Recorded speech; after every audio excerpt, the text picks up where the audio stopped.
Shiyu's life flipped upside down when he was reborn into a world of magical pets armed with a rare talent that lets him copy and teach skills from incredible beasts, but under very specific conditions.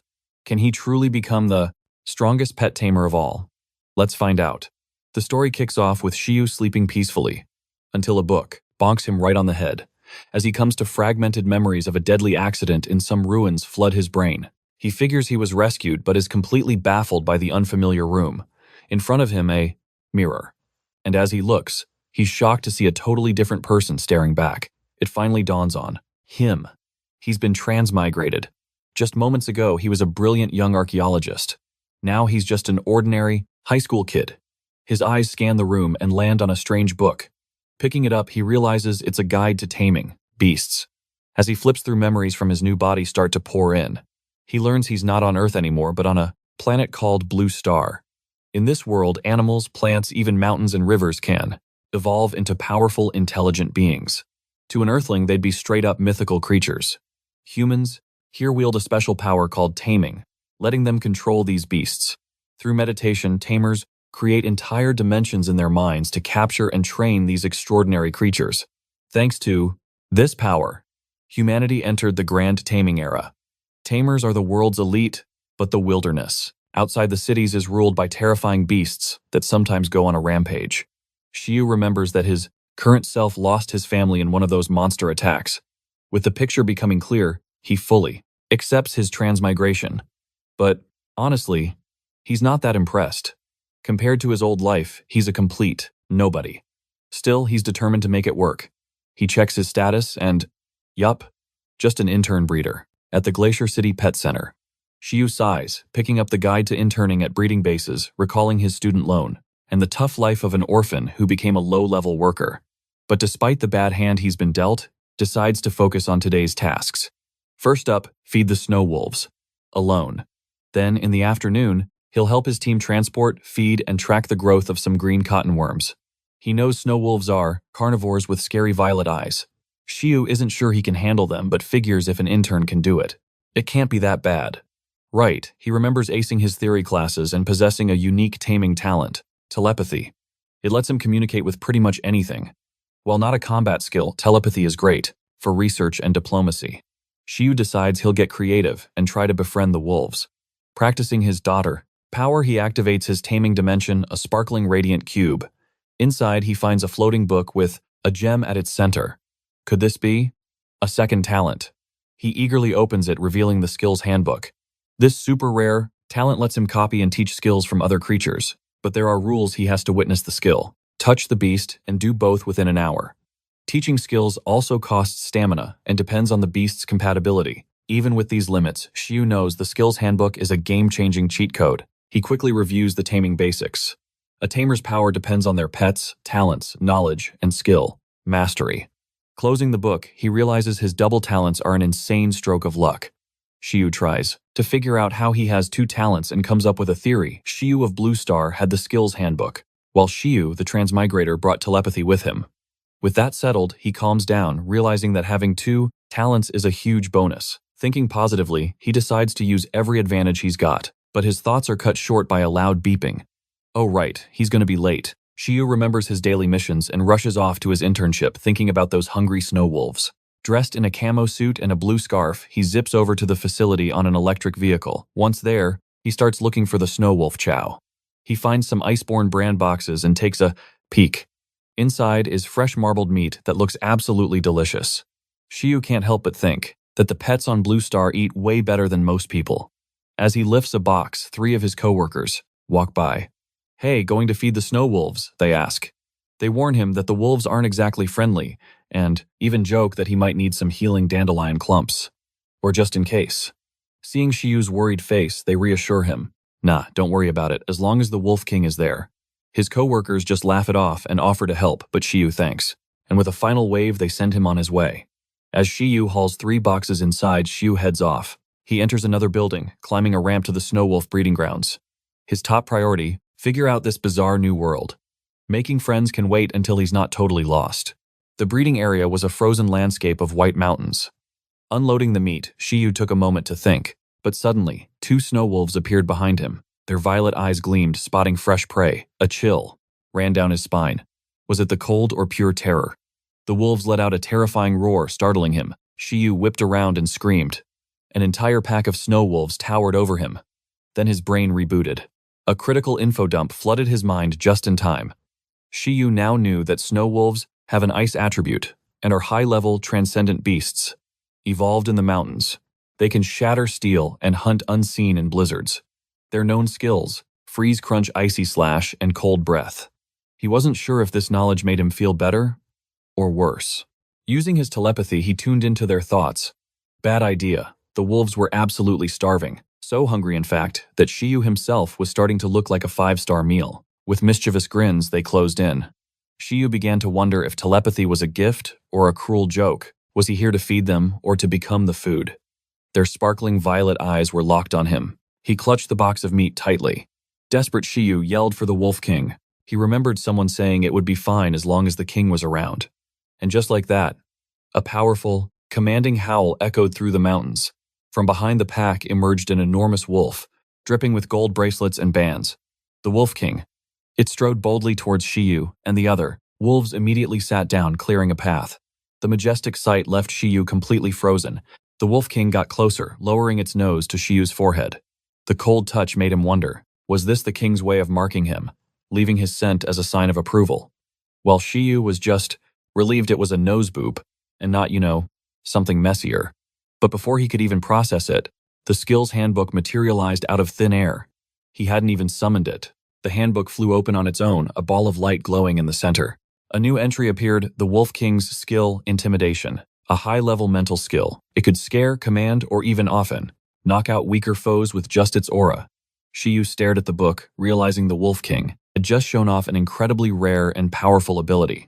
So Shiyu started his day by copying the skill, Intimidate the King's signature trait. He dreamed of teaching this epic skill to his own future pet beast. Maybe he could even raise a beast king himself. His daydream was cut short by a low growl. The Wolf King looked down as if asking, "You scared, kid?" Through telepathy, Shiyu knew the wolf, had no idea how unbelievably thrilled he actually was. He grabbed the meat box and started feeding the pack. Now that the king had marked him, the wolves were as calm as puppies. Taking his chance, Shiyu reached out and patted one on the head. To his shock, an exclamation point appeared. The Intimidate skill could be taught to them. Overjoyed, Shiyu imagined raising his own Wolf King. But he quickly cooled his jets, realizing unleashing multiple Wolf Kings might be a bad idea. He refocused on the task, making sure every wolf was well fed. The feeding ended without any other skills popping up. No more copy-paste for him today. He left the mountains and drove to his next stop, buzzing about his new high-level mental skill. On the way, he spotted a greenback eagle soaring overhead. A prompt appeared. Intimidate could be taught to the eagle too. The thought of raising a Wolf King and a Bird King was tempting, but he decided to play it cool. He had 3 months of internship ahead, no need to rush greatness. As he drove on, a billboard caught his eye. It was advertising the Iron Bamboo Base. A huge promotion. Iron Eaters? 50% off. He had already reserved an Iron Eater as his first pet beast, and he couldn't be happier. Despite their name, Iron Eaters are ridiculously cute. Meet the Iron-Eating Panda, green eyes, round body, and super fluffy. They're mid-tier transcendent beasts with only one skill, Harden. Pretty underwhelming in a world of hyper-evolution. Shiyu chalks it up to them being naturally lazy, but hey, they're rare and adorable. These little guys munch on metal to power up their Harden. Shiyu's mind raced with training ideas. A combo of Harden, Intimidate, and Divistas. Maybe a sensing skill could create the ultimate Iron Eater. He was totally confident in his genius plan. First, though, he had to actually get his breeder certificate at the end of this internship. Fired up by the thought of his future panda pal, Shiyu headed to his next job, logging data on green cotton worms. Once he reached Experimental Area 01, the team leader laid it out. The task was simple, but screw up. The punishment was counting 1,000 worms. Shiyu saw this as a golden opportunity to learn. He walked up to the glass tanks filled with the critters. Green cotton worms are tiny, about finger-sized, and mostly a farm species. But despite their low rank, they have tons of evolutionary paths. Each one was bright green, with little yellow devil horns. Shiyu said hello. But the nervous worms just squeaked as he got closer. One brave little guy crawled onto his finger, but the rest immediately attacked. They blasted his face with silk and sticky threads. Shiyu studied the worm's reaction. Yep, he'd definitely need a new strategy. Just as one brave worm stared him down angrily, a green exclamation mark popped up over its head. Shiyu was floored. Even this little bug had the potential to become a green cotton worm. King, the worm got bored and hopped back into its cage, but then the Skills Handbook pinged open. A new skill, Silk Thread, had just been recorded. Surprised, Shiyu realized this bug skill could be super useful if he got creative. The handbook also showed that skills like Silk could be leveled up through repeated offers on teaching. Shuyu's mind buzzed with the possibilities. Back in his dorm, he checked out the breeding base's roster. It housed 51 pet beasts, but most only had basic low-level skills. That just didn't fit his grand vision of raising legendary beasts. He decided to focus on mid to high-level skills, especially sensing and agility types. He just had to hope his copy ability could handle it. His research also pointed him to the dandelion clump, a plant-type beast famous for its healing powers. It was known as the model healer around here, and it became Shuyu's next target. Time for a master plan. He headed straight for the infirmary. Operation Fake, a sprained wrist, was a go. A doctor with black hair greeted him, pushing up her glasses and calmly sizing him. She recognized him as a new intern and seemed used to this kind of drama, but decided to play along. Shiyu went full-on actor mode, asking if his injury would keep him from work. The doctor just told him it was minor, and started the treatment. And then, something amazing happened. With a simple snap of her fingers, she summoned the dandelion clump. It was a plant creature with little eyes in its cottony fluff. The summoning was instant, no chance or anything. The dandelion clump floated over to Shiyu, its presence strangely calming. As it started healing his wrist, the pain just melted away. He tried to play it cool, saying it wasn't that bad. But inside he was totally fog, blown away by the speed and skill. Just as the dandelion clump finished the skills, handbook opened again. A new notification popped up. High-speed healing recorded. He couldn't believe he'd just copied a stas, mid-level healing skill that drastically boosts recovery. This confirmed it. He could copy skills from any pet beast at the base. With 3 months left in his internship, he had tons of God. Time to collect more skills. After his wrist was fixed, the doctor teased him for being a drama queen. Even the little white dandelion plant seemed to judge him for the minor injury. Feeling a little guilty, Shiyu promised to be more careful. He decided to bring snacks later as a thank you for both the doctor and her plant. Besides, he reasoned small injuries help pet beasts master their skills, so his little experiment was totally worth it. Back in his dorm, it hit him. Repeatedly teaching skills could boost his own pet beast's mastery level. This discovery was a total game changer, a cheat code for training. He thought back on the day, amazed at how much he'd accomplished so fast. He remembered the doctor was just an intern tamer too. Shiyu wondered about the Tamers Association. Examine how long it would take him to go pro. With those thoughts, he drifted off to sleep. For the next 3 months, Shiyu went all out, hunting for high-potential skills and ignoring the low-level stuff. He nabbed Super Sight, a wind skill from high-level birds, and Absolute Slumber, a top tier recovery skill from a breeder's pet. That last one lets his beasts recover instantly through deep sleep. It's the perfect combo with high-speed healing, saving him a fortune in vet bills. He even joked his Iron Eater would need to learn about budgets. But then Shiyu hit a wall. His skill handbook could only hold 5 skills. Frustrated, he started plotting ways to expand its capacity. Maybe leveling up. His taming talent was the key. He also learned that strengthening his taming dimension through meditation was crucial. It would let him handle stronger beasts, boost their growth, and even amplify his own talent. Shiyu set his goal, become a professional tamer in 1 year. With his intern breeder certificate in hand, he was ready for the next step. It was time to head to the Iron Bamboo breeding base and meet the beast he bought 3 months ago. Approaching the base, Shiyu thought about his home, Glacier City, a second-tier city famous for one thing, the mighty Iron Eater. Standing before the entrance, he looked up the long staircase with pure determination. After finally reaching the top, he wiped the sweat from his brow. The place felt empty. Then just as he caught his breath, a loud roar shook him to the core. He looked up and froze. An enormous Iron Eater was staring right at him. Confused, he stumbled back, only to realize it was just a mascot costume. The person inside was Lynn, an employee here. Iron Bamboo staff was written right on the suit. Shiyu couldn't decide if this was crazy or hilarious. Someone wearing that in this heat. He introduced himself and asked the person in the suit, "Aren't you roasting in there?" Lynn explained the costume actually helped her bond with the Iron Eaters, a key part of her job. Shiyu had to admit that made sense. From her voice, he could tell she was a girl. He humbly admitted he was still a rookie, while Lynn, modestly, claimed anyone could do her job with a little effort. Then, the conversation took a sharp turn when she tried to sell him an Iron Eater costume, even offering a 2-for-1 deal. Hoping for a discount on the actual beast, he reluctantly agreed. He was a little bummed out, but followed her inside. As Lynn took off the mascot head, he saw a tall girl with long black hair and sharp yellow eyes rocking a green panda sweater. Shiyu silently prayed she wouldn't try to sell him the sweater next. At the front desk, Lynn confirmed his papers were all good. He could finally get his Iron Eater. His excitement soared, but Lynn dropped a bomb. Only one was left. Apparently he was late, and this last one had health and personality issues. Probably why no one else picked it. Shiyu felt like he was Ash Ketchum from Pokemon. This was his Pikachu moment, wasn't it? But he wasn't about to give up.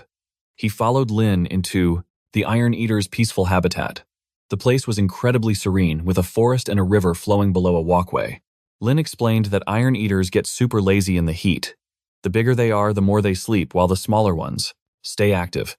They finally arrived at the last enclosure. The little Iron Eater greeted them with an annoyed scowl. As Shiyu watched, it suddenly charged and rammed its head into a tree with shocking force. Shiyu sighed. This guy definitely wasn't the sharpest tool in the shed, but he was determined to make it work. Lynn explained that the cub had a rough birth which left him weaker than the others. Most Iron Eaters learn the hardened skill by their first birthday, but this little guy still hadn't mastered it. Most people saw it as a sign of weakness, but Lynn saw something else. Unlike his lazy brethren, this cub was training non-stop, ramming into trees to force himself to learn harden and get stronger. Lynn pointed out the cub's incredible discipline. His hard work more than made up for his lack of raw talent. She said you almost never see this kind of determination in an Iron Eater. Shiyu had to agree. The cub might lack talent, but his spirit was seriously inspiring. Lynn assured him that raising the cub in his taming dimension would speed up its training. Oh, and one side effect of all that, training. He has a massive appetite. That was all Shiyu needed to hear. He was taking this cub. One of his biggest worries was their laziness, but this little workaholic was perfect. Lynn double-checked. Are you sure? Most tamers want a talented beast. But Shiyu was firm. I value hard work more. I feel a connection to this one. Lynn smiled, relieved by his decision. When Shiyu cheekily asked for a discount, Lynn had to apologize. All Iron Eaters are priced the same, but since this was a special case, she offered him a free month's supply of iron bamboo. Score Shiyu happily accepted. Lynn then walked over to the cub, who she called 11, and gently pet him. Hey little guy, you've been chosen. Using telepathy, Shiyu heard 11's thoughts. The cub was defiant, declaring Iron Eaters are not slaves, and that he could get strong all on his own. Lynn calmly scooped him up, warning the little guy that running away means no dinner. She explained that a tamer would help him learn harden way faster and give him a better life. Hearing this, 11 glanced at Shiyu, and his resolve crumbled at the thought of food and a warm bed. Shiyu chuckled. He assured the cub he'd provide both, as long as his wallet could handle it. 11 reluctantly agreed, insisting he wasn't a slave, but would accept the food and lodging. Lynn just smiled at his stubborn act, knowing he'd thrive. Shiyu asked if they could forge the contract, and Lynn agreed, standing by as they prepared. Facing each other, Shiyu and 11 formed their bond. As the contract sealed, 11 vanished into Shiyu's taming dimension. Lynn watched, quietly impressed by the cub's spirit. She wished them both the best of luck. Shiyu felt the exhaustion, but a warm green aura instantly surrounded him, making him feel energized again. Lynn offered her congratulations. He had successfully contracted his first pet beast. She advised him to let 11 get familiar with his new pocket dimension, and warned him not to summon the little guy too often, as it could cause stress. She assured Shiyu that if 11 adjusts well, he should learn harden within a week. Just then, the Skills Handbook suddenly appeared before Shiyu. It detected a new beast contract. His tamer points had increased, and new recordable skills were now unlocked. Shiyu quickly put 2 and 2 together. That energy he felt must have come from his new pet beast 11. It dawned on him that this was probably how Lynn overpowered the cub, despite its natural stubbornness. Lost in thought, Shiyu tried to process everything. Lynn noticed and asked if something was wrong. Snapping out of it, Shiyu explained that his body felt upgraded, and that he was still getting used to it. Lynn confirmed this was a normal perk for first-time tamers, and told him not to worry. For now, she said they needed to focus on the paperwork. Lynn handed him a notepad and asked him to write down his address so they could deliver the iron bamboo. She explained the bamboo had to be fresh, so hoarding a large amount was a bad idea. Once the free supply ran out, Shiyu could buy more, but it wouldn't be cheap. Shiyu agreed to all the terms without a second thought. After finishing the paperwork, he shyly asked for one more favor. Lynn was surprised, thinking she'd already covered everything. Shiyu explained he wanted a tour of the facility to better understand the Iron Eater's natural habitat. He believed this knowledge would help him take better care of 11. He pumped his fists with determination, showing just how serious he was about being a good tamer. Lynn allowed him to explore and assured him he could bring 11 to play anytime he wanted. But she reminded him one last time the free food was over. Shiyu, ever the opportunist, agreed with a huge smile, though his sneaky plan was obvious. With a new skill slot unlocked, he was going to use this tour to pet the other Iron Eaters and copy all their skills. After 2 hours of touring, Shiyu's master plan worked perfectly. He managed to copy the skill Harden from the other cubs. It was a low-level metal ability that coated their bodies in an invisible layer of armor, perfect for both offense and defense. Shiyu felt smug. Even if 11 had trouble learning it himself, he could just teach it to him directly. What a cheat! Shiyu finally arrived at the house he'd be staying in. It was old, but it had a wide-open yard with a tree in the corner, perfect for training 11. He summoned his new partner, asking him to help clean up the place. 11 walked over without hesitation and pressed his face into Shiyu's arms for a hug. Overcome by a critical hit of cuteness from his pet beast, Shiyu decided that such an adorable creature shouldn't be doing boring chores like cleaning. In fact, he completely forgot about it. Using telepathy, he announced his plan to teach the skill to his Iron Eater. 11 looked up at him, a bit confused, but then balled up his tiny fist. A thin, blue film began to form around his paw. Now it was Shiyu's turn to be confused. He asked 11 if that little move was Harden. 11 basically explained that he just took a nap, and when he woke up, he knew the skill. Shiyu stared at him, and then broke into a huge, proud smile. He patted 11 on the head like a doting parent thrilled to see the effect of the taming dimension firsthand. He was told it would take at least a week, but it had only been 2 hours. Despite the amazing breakthrough, Shiyu tried to focus. The house still needed cleaning. He asked 11 to help him tidy up, but the little guy paused. As everyone knows, Iron Eaters are naturally lazy, and cleaning is the worst. Never mind home improvement, Shiyu was more interested in testing 11's skills. He decides to teach 11 Harden again, aiming to level it up using the Iron Eater Handbook. See, skills have 4 levels: beginner, experienced, proficient, and perfect. And if you're a legend, there's a rare level called flawless. Since 11 just learned the skill, it's stuck at the beginner level. Getting to proficient would be the next step. Normally that takes a month of grinding, but the handbook lets you cheat the system and speed things up. Still, his logical brain kicks in, weighing the stamina cost versus the reward. After some thought, he decides to start with an easier skill, Silk. But plot twist, 11 has no talent for bug-type moves. This makes learning it completely impossible. Determined, Shiyu starts scheming. And just like that, as if answering a prayer, a rustling sound comes from nearby. A green cotton worm just chilling on a tree. Perfect. The worm screeches as 11 is commanded to capture it. This is 11's first real battle, so Shiyu watches closely, ready for anything. But 11, he's brimming with confidence, not a moment of hesitation. He zigs, zags, and rushes the tree. He climbs it in a flash and leaps onto the branch where the worm is just minding its business. Without wasting a second, 11 chops the branch, sending it plummeting to the ground. He lands gracefully and catches the teary-eyed worm in his paw. Shiyu praises 11 for the flawless takedown. Master and pet stand over the worm, their eyes gleaming with sinister plans. The worm has no idea what kind of insane adventure it just got dragged into. Terrified of the tiny but mighty beast, it starts to tremble. 11, totally unfazed, casually tosses the worm onto the ground. The poor thing lands with a thud. It can feel the intimidating aura of the 2 creatures looming over it. Then, Shiyu notices something interesting. A single mark on its body means its silk skill has only been learned once. This is great news for Shiyu. The worm has massive potential for a skill upgrade. Staring it down, he jokingly asks if it's planning on going anywhere. Not like it could run anyway. To seal the deal, Shiyu kneels down and gently picks the worm up. There's no escaping now. This little green cotton worm's life is about to get very, very weird. Shiyu watches the worm, thinking back on his 3 months as an intern working with these guys. With total ease, he removes some tangled silk from his arms. He's a pro at this by now. The worm just stares amazed. Leaning closer, Shiyu uses telepathy to make a little threat. Cooperate or you become lunch. Nearby, 11 starts drooling at the mere mention of food. These two are a perfect match. With his test subject properly motivated, Shiyu is ready to try out his teaching skill. A little exclamation point pops up over the worm's head.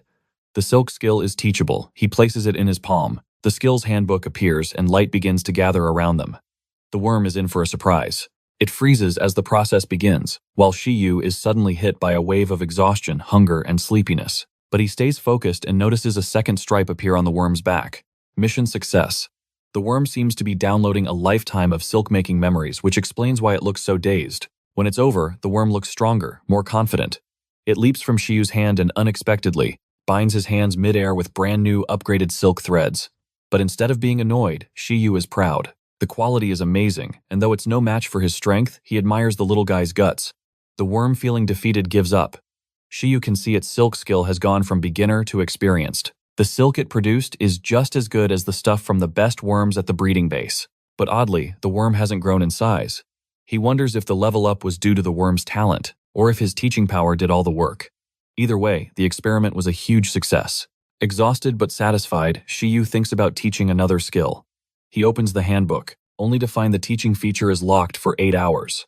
He figures the cooldown is a safety measure to prevent him from passing out. If a low-level skill has an 8-hour cooldown, he dreads how long the high-level ones will take. For now, he puts the green cotton worm in a little cage on a tree. Its new golden house is a perfect match for its upgraded status. As he rests, Shiyu is already scheming up ways to shorten that cooldown. If pet beasts get training supplements, then surely their tamers deserve some too, right? Shiyu promises to make bamboo shoots and pork for dinner.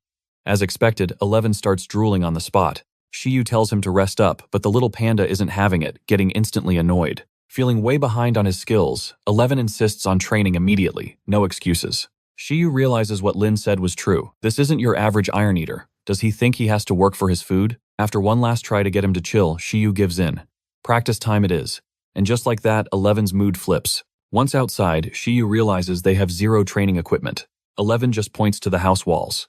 A potential target, Shiyu panics, imagining his walls crumbling to dust, and quickly shuts that idea down. He suggests practicing the hardened skill in small bursts instead. Baby steps. The advanced stuff can wait. 11 agrees, and disaster is averted. Shiyu sighs in relief mentally, adding training gear to his shopping list. That list keeps getting longer, and his wallet keeps getting emptier. He desperately needs a way to make some cash. His focus shifts to the green cotton worm. If he can get its silk skill to perfect mastery, it could produce top-tier silk. For now, the worm is a cheap date, just munching on regular leaves. But Shiyu sees a future cash cow. Later that night, Shiyu finds the little Iron Eater already passed out on his bed. This belief that you have to train before and after every meal really moves Shiyu. Is he scared of being abandoned? To calm the little guy's fears, Shiyu gently promises he'll never ever leave him. As he tries to sleep, money problems keep him wide awake. That and a nagging question. Why doesn't he own a phone? But a far more important thought takes over. Could he use a panda as a pillow? He decides to worry about it tomorrow. He finally drifts off to sleep. The next morning is quiet. The worm is happily gathering leaves for breakfast. Suddenly, a loud noise shatters the peace. Shiyu bursts out of the house, practically vibrating with excitement. He's fully recovered. He checks the Skills Handbook. Yep, the cooldown is over. He can teach skills again. Full of energy, he declares it's going to be a great day. The plan: teach 11 the hardened skill again to boost its mastery. But first, he needs to run to the store for some supplements. He checks on his 2 pet beasts before heading out. He tells 11 to keep resting, promising to let him out to train after he gets back. On his way out, Shiyu greets the green cotton worm, surprised to see it gathering its own breakfast. The little guy is just munching away, not a care in the world. Shiyu realizes the worm is eating from a neglected tree. That's not the good stuff they feed them at breeding bases. He vows to grab some better leaves to keep his future moneymaker healthy. As Shiyu walks through the bustling streets, he can't help but marvel at how much his life has changed. At a stoplight, he spots a 2-wheeled carriage being pulled by a pair of blue dogs. The driver, rocking a green mohawk, steers them like a pro. Shiyu feels a little bad for the dogs. It's a harsh reminder that beasts are used for more than just fighting. They're everyday labor too. His thoughts are cut short by a woman yelling at her gemstone cat, a fancy feline dripping with jewels and gold. That cat strolling down the street is probably worth more than everything Shiyu owns. As the woman chases it, Shiyu has to wonder who's really walking who.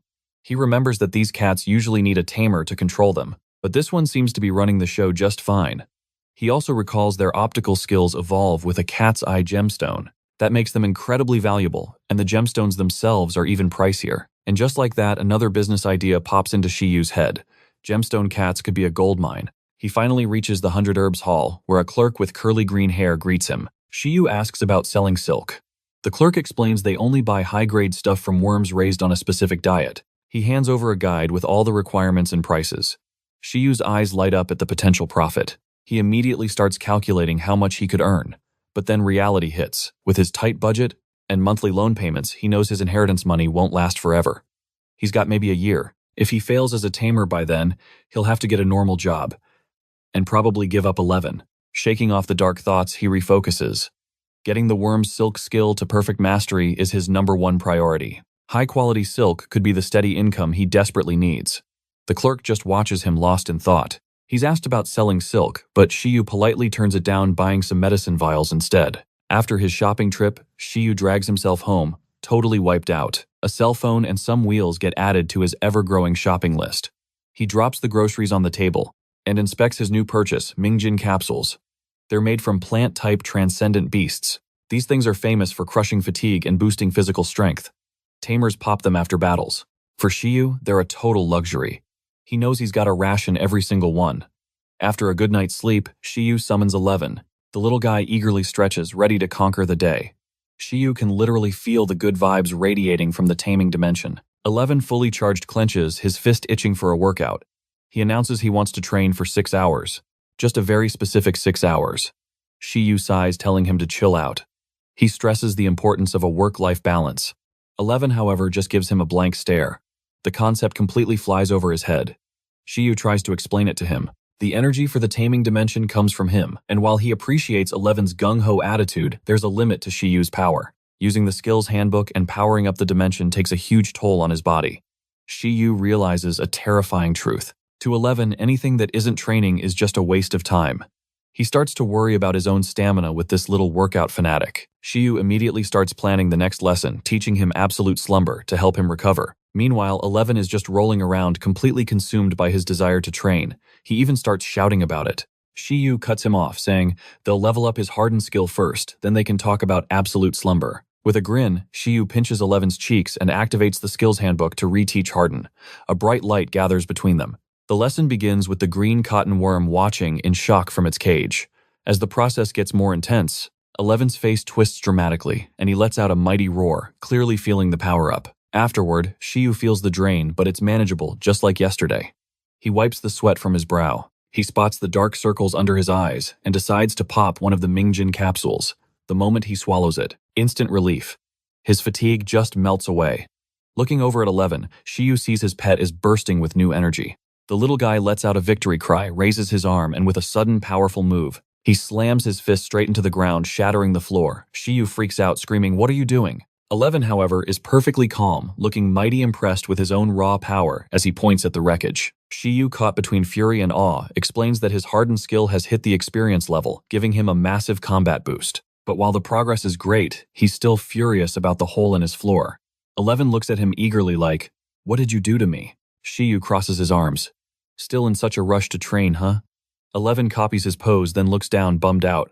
He realizes he didn't really earn this new power, so he makes a deal he'll train for 24 hours straight to keep it. Shiyu sighs, warning him that non-stop training won't level him up, it'll just push him to the brink. But 11 is determined. He'll do anything to keep from wrecking the house again. So, Shiyu sets some ground rules. While 11 trains, Shiyu kicks back on the porch, reviewing the Skills Handbook. Thanks to the capsule, his stamina is back. But the teaching cooldown is still 24 hours, which lines up perfectly with 11's insane training schedule. Shiyu notices 11's improvement. He can now hold the blue light on his fist for 30 seconds and activate Harden way faster. Today's goal is to boost his speed and learn to harden multiple body parts at once. But he's worried about his house's structural integrity. Shiyu realizes he needs proper training gear. He adds it to his shopping list, along with other stuff to upgrade the taming dimension. He decides that for 11 to get stronger, a better environment is the #1 priority. He reflects on the taming dimension's key elements: binding intensity, scale, and environment. With 11 already being a disciplined freak, Shiyu focuses on creating the perfect training ground for his pet. He plans to teach him absolute slumber for recovery, confident that with the right care, 11 will be a beast in no time. The only problem, he's broke. To fix this, Shiyu heads to a shop to check out steel prices, bracing for the future costs. But despite the wallet ache, he tells himself this investment in 11's growth will definitely pay off. The next day, Shiyu's green cotton worm is munching on a much healthier diet just as he promised. Shiyu meditates, focusing all his energy on improving the taming dimension. He watches 11 train with fierce determination. He can't wait to work on those hardening skills tomorrow. A new day begins. A knock on the door, he hurries over and sees the durable alloy steel plates he ordered from the Fatso gang have arrived. After paying up, the delivery guy tells him the goods can be returned for free if there are any defects. Once he's gone, Shiyu summons 11 to inspect the haul. 11 pops out looking adorable as always, but now he's got a red scarf that looks like a cape, a super panda. Shiyu is thrilled. It looks like upgrading the taming dimension is already showing amazing results. Feeling proud, he rewards 11 with extra snacks for his progress. Alright buddy, time for some hardening training. He starts to say the house isn't the best place for it, but 11 just wags his tail, urging Shiyu to test him out. He thumps his chest, declaring that brave Iron Eaters feel no pain. Shiyu just shakes his head, knowing he'd be the one feeling the pain. Instead, he points to the steel plates. He tells 11 to harden his body and practice dive bombing the plates. He calls it training by falling. They can just raise the starting height to make it more difficult. 11 gives Shiyu a big hug, calling him a genius. Then he gets straight to training, smashing through stacks of steel. After a bit, he sees some cuts on his paws, but a quick blast of high-speed healing fixes them instantly. Back inside, Shiyu reflects on their progress. 11's hardened skill has reached the proficient level, and these steel plates double as a training dummy and a tasty snack. Meanwhile, the green cottonworm silk has also hit the proficient level, making it much stronger. Shiyu is satisfied. The supplements are helping train both his beasts efficiently. With both Harden and Silk progressing, Shiyu decides it's time to test their skills in actual combat. He calls 11 over for a lunch break to save his energy. 11 just casually crumples the steel sheet in his hands. He's totally fired up for the fight Shiyu mentioned. He knows that food training and battle are vital for growth. But Shiyu decides not to jump into anything dangerous. Instead, he chooses a regulated battle at a proper center. That way he can guarantee the fight is against a beast of the same level. On the way, Shiyu thinks about the exams he needs to pass to become a professional tamer, combat and survival. He feels tired just thinking about it. He decides to skip the survival trials for now and join a Tamers Association for wilderness training instead. He reassures himself that a professional setting is the safest way to go. Soon, Shiyu arrives at the gym, the Pingchang District Tamer Battle Gym. A green-haired receptionist greets him and he explains it's his first time. He asks for a tour of the options. The receptionist explains there are 3 battle types: arranged battle, where you pick your foe; random battle, where you're matched with someone at your level; and gamble battle, where the loser pays for both. Shiyu immediately rules out the arranged battle since he doesn't know any other tamers here. He goes for the gamble battle, hoping to score some free training. The receptionist explains the battle categories: levels 1 through 6, and levels 7 through 10. Both cost 100 yen, which covers referees and medical services. Shiyu feels the pinch in his wallet but agrees the price is reasonable. He's feeling pretty confident in 11's abilities with his level 5 status, proficient hardened skill, and high-speed healing. He figures 11 can definitely handle a level 6 opponent. He wants a challenge, but not a life-threatening one. After filling out the form, Shiyu asks if he can raise the stakes, but the receptionist tells him that's not allowed. He gets a card and is told to wait in the lobby for an opponent. There, Shiyu notices another tamer, Chen-kai, a blue-haired kid with glasses, bragging about his skills and his ice armadillo pet beast. He claims his classmates won't even challenge him anymore. The 2 tamers lock eyes, realizing they're about to be opponents. Soon, they're both called to Arena 11, a massive oval-shaped stadium packed with spectators. The arena manager and referee Shiri tells them they have 1 hour. Then the referee signals the start of the match. Shiyu calls out his pet. 11 steps forward, standing proudly. A metal-type transcendent level 5 Iron Eater cub. He's got proficient level harden and beginner level high-speed healing. Chen-kai calmly opens his taming dimension. He crosses his arms as an armadillo-shaped figure materializes. A chill fills the arena and ice forms on the ground. A majestic ice armadillo emerges. The beast stands tall, its yellow eyes glowing, its body covered in blue and yellow armor. Its claws look razor-sharp. It's an ice-type transcendent level 6 beast with experienced level ice armor and icy slash. The battle is broadcast live in the lobby, attracting a crowd. A student in the audience recognizes the opponent. It's Chen-kai. One of the strongest tamers in their grade, she confidently tells her friend that nobody in their class can beat him, could take down Chen-kai. But seeing Shiyu's Iron Eater, she scoffs, predicting that Shiyu stands no chance. That little thing can't possibly break through solid ice armor. Back in the arena, Chen-kai commands his ice armadillo to use icy slash. The beast rockets forward, its claws glowing with frosty power. The referee and the crowd gasp at its incredible strength. As the attack hits, 11 activates Harden, and to everyone's utter shock, the armadillo's claws literally shatter on impact. Unable to even scratch 11, who just stands there unfazed. Seizing the opening, Shiyu orders the counterattack. 11 leaps into the air, aiming straight for his foe. Chen Kai frantically commands his armadillo to use ice armor, covering it in a thick, frosty shell. But 11 is unstoppable. He smashes the icy shield with his hardened fist, cracking it wide open. After a short struggle, the armor is gone, and 11 delivers one final decisive blow, sending the ice armadillo flying. The beast crashes, hard knocked out, cold. The battle ends in a completely one-sided victory, leaving the audience speechless. Shiyu just smiles, proud of their training. Meanwhile, Chen Kai's eyes are wide as he shrieks in total disbelief. Chen Kai's pet slams into the wall, completely motionless. He can only stare, totally bewildered, muttering that it's unscientific. He insists his beast wasn't some half-baked failure. Shiyu, pleased with the outcome, replays the fight in his head. He's impressed Harden worked even better than he'd planned, and wonders if that victory feast last night gave 11 a nice little morale boost.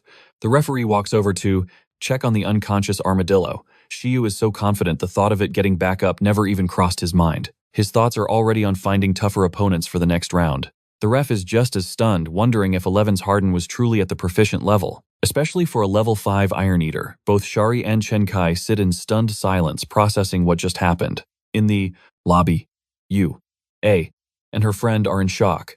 Yu A, who had totally written off Shiyu, is now having second thoughts. Her friend points out the obvious: Chen Kai lost. Yu A, completely flustered, denies she even knows the guy. She figures Shiyu must be from some rich family or maybe a top-tier tamer with access to crazy supplements or secret training methods. Despite her earlier confidence, Yu A really hopes Chen Kai can bounce back from this. Chen Kai recalls his armadillo glaring at Shiyu, who's patting 11's head. 11 gives a cheerful wave, right at the loser, basically mocking him. Chen Kai, now fired up, vows to train harder and never forget this humiliation. The ref declares Shiyu the winner, which means Chen Kai is stuck with the bill. Shiyu briefly celebrates with 11 before sending him back to rest. Still curious, Chen Kai asks his opponent if he's a student from Pingcheng. Shiyu confirms it, saying he just graduated from Glacier City. Chen Kai assumes he must have been one of the top graduates, stunned by the huge skill gap between them. He feels a new motivation to train, taking the loss in stride. But as he thinks about their conversation, something feels off. He realizes Shiyu's timeline makes no sense. Chen Kai is about to graduate, but that's still a month away. While Shiyu is already done, Shiri overhears this, explains that different majors have different graduation schedules, with battle, medical, and breeding. Majors finishing earlier for internships. This new information hits Chen Kai's pride like a truck, especially when he finds out Shiyu isn't even a battle major. Shiri asks if his armadillo needs a doctor, and even though Chen Kai knows it'll heal, he decides to pay for the health center anyway. Sulking, he agrees to pay the 200 yuan for the match and trudges off. Meanwhile, Shiyu is already thinking about his next fight. He asks the receptionist if he can face a stronger opponent, but he learns that tamers are matched by their pet's level and he can't challenge anyone higher. Frustrated, Shiyu asks about arranging his own battles. The receptionist says he can, but since he doesn't know anyone here, he's out of luck. He leaves determined to find a real challenge at the Tamers Association. Shiyu steps off the bus and heads for the association, his mind already plotting how to find a worthy rival or an exciting new mission. The Tamers Association is a buzzing hub for quests, skill, tests, and training, a perfect place for people like Shiyu to level up their skills and their pet beasts. With more and more tamers needed, the association even runs regular training sessions out in the wild. Welcome to Pingcheng, home to missions of every flavor, from trash tier to boss level. Despite his usual love for a big payday, Shiyu wonders if any of these quests might be good for 11's training. Inside, he heads straight for the mission machine. While he's usually all about the money today, he needs a worthy opponent to help 11 level up. After scrolling through the 1, 2, and 3-star missions, Shiyu's face falls. The selection is pathetic. Catching stray cats, wiping out earth rats. This is all so tedious and far from what he had in mind. He chuckles to himself at how absurd some of these are, like one that involves hunting wind locusts, as if he was going to fly around catching bugs. Funny but useless for 11's growth. However, one quest does catch his eye: exterminate earth rats. These little red critters might be weak, but they're cunning, and in a swarm they become a real threat.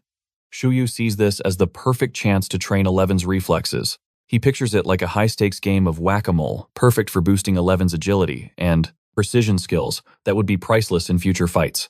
Shiyu grabs the Earthrat mission card and starts. to leave, but then he spots a familiar face, Chen Kai, who's still looking salty from his last defeat. Shiyu greets him casually, asking how his ice armadillo is doing. Chen Kai awkwardly admits his pet has recovered, but his pride is still shattered.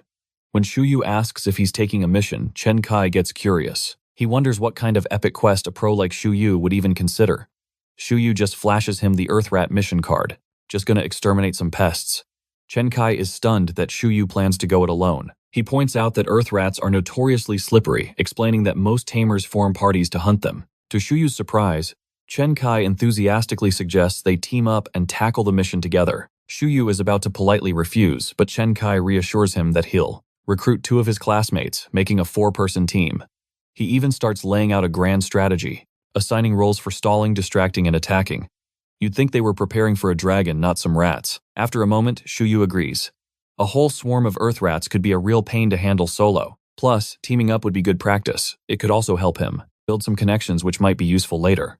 Chen Kai is thrilled that Shiyu agreed, promises to recruit his classmates tonight.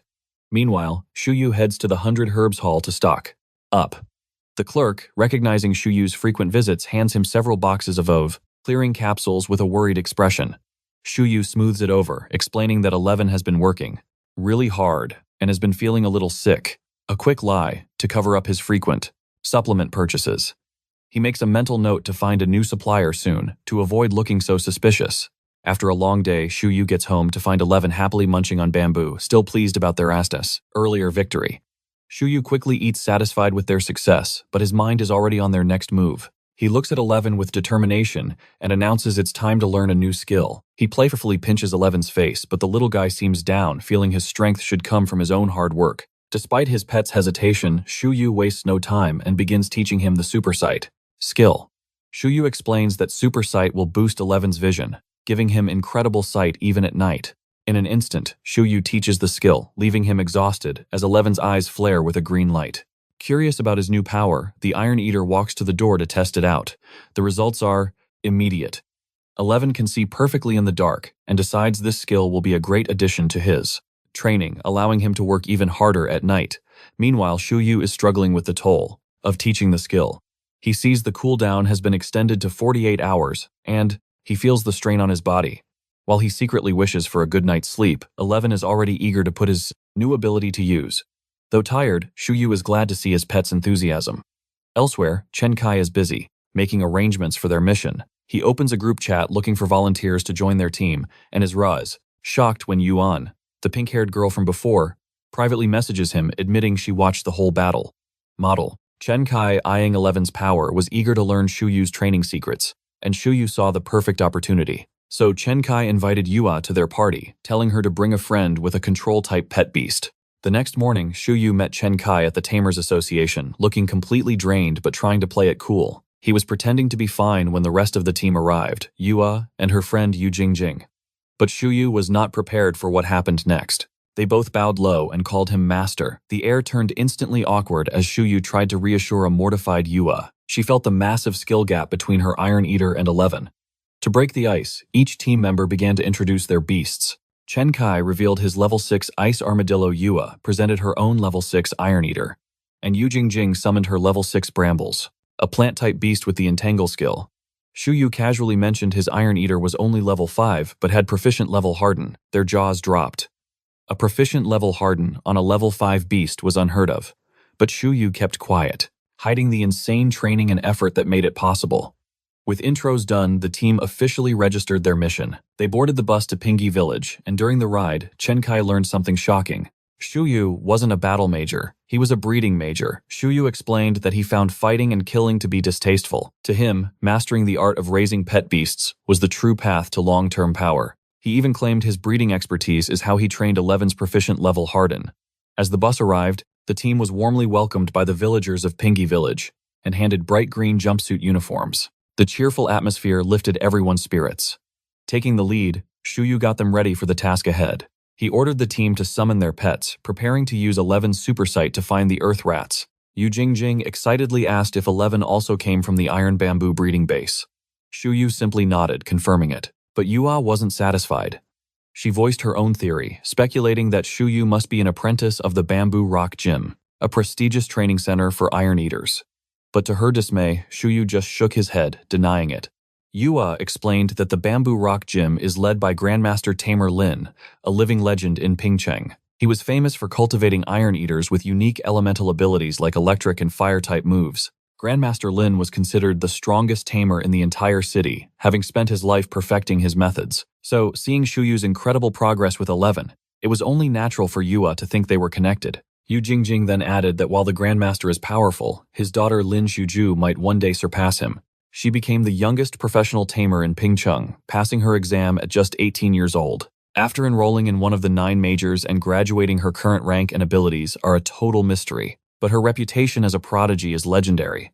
The students realized she had also majored in breeding and had returned to Pingcheng for research.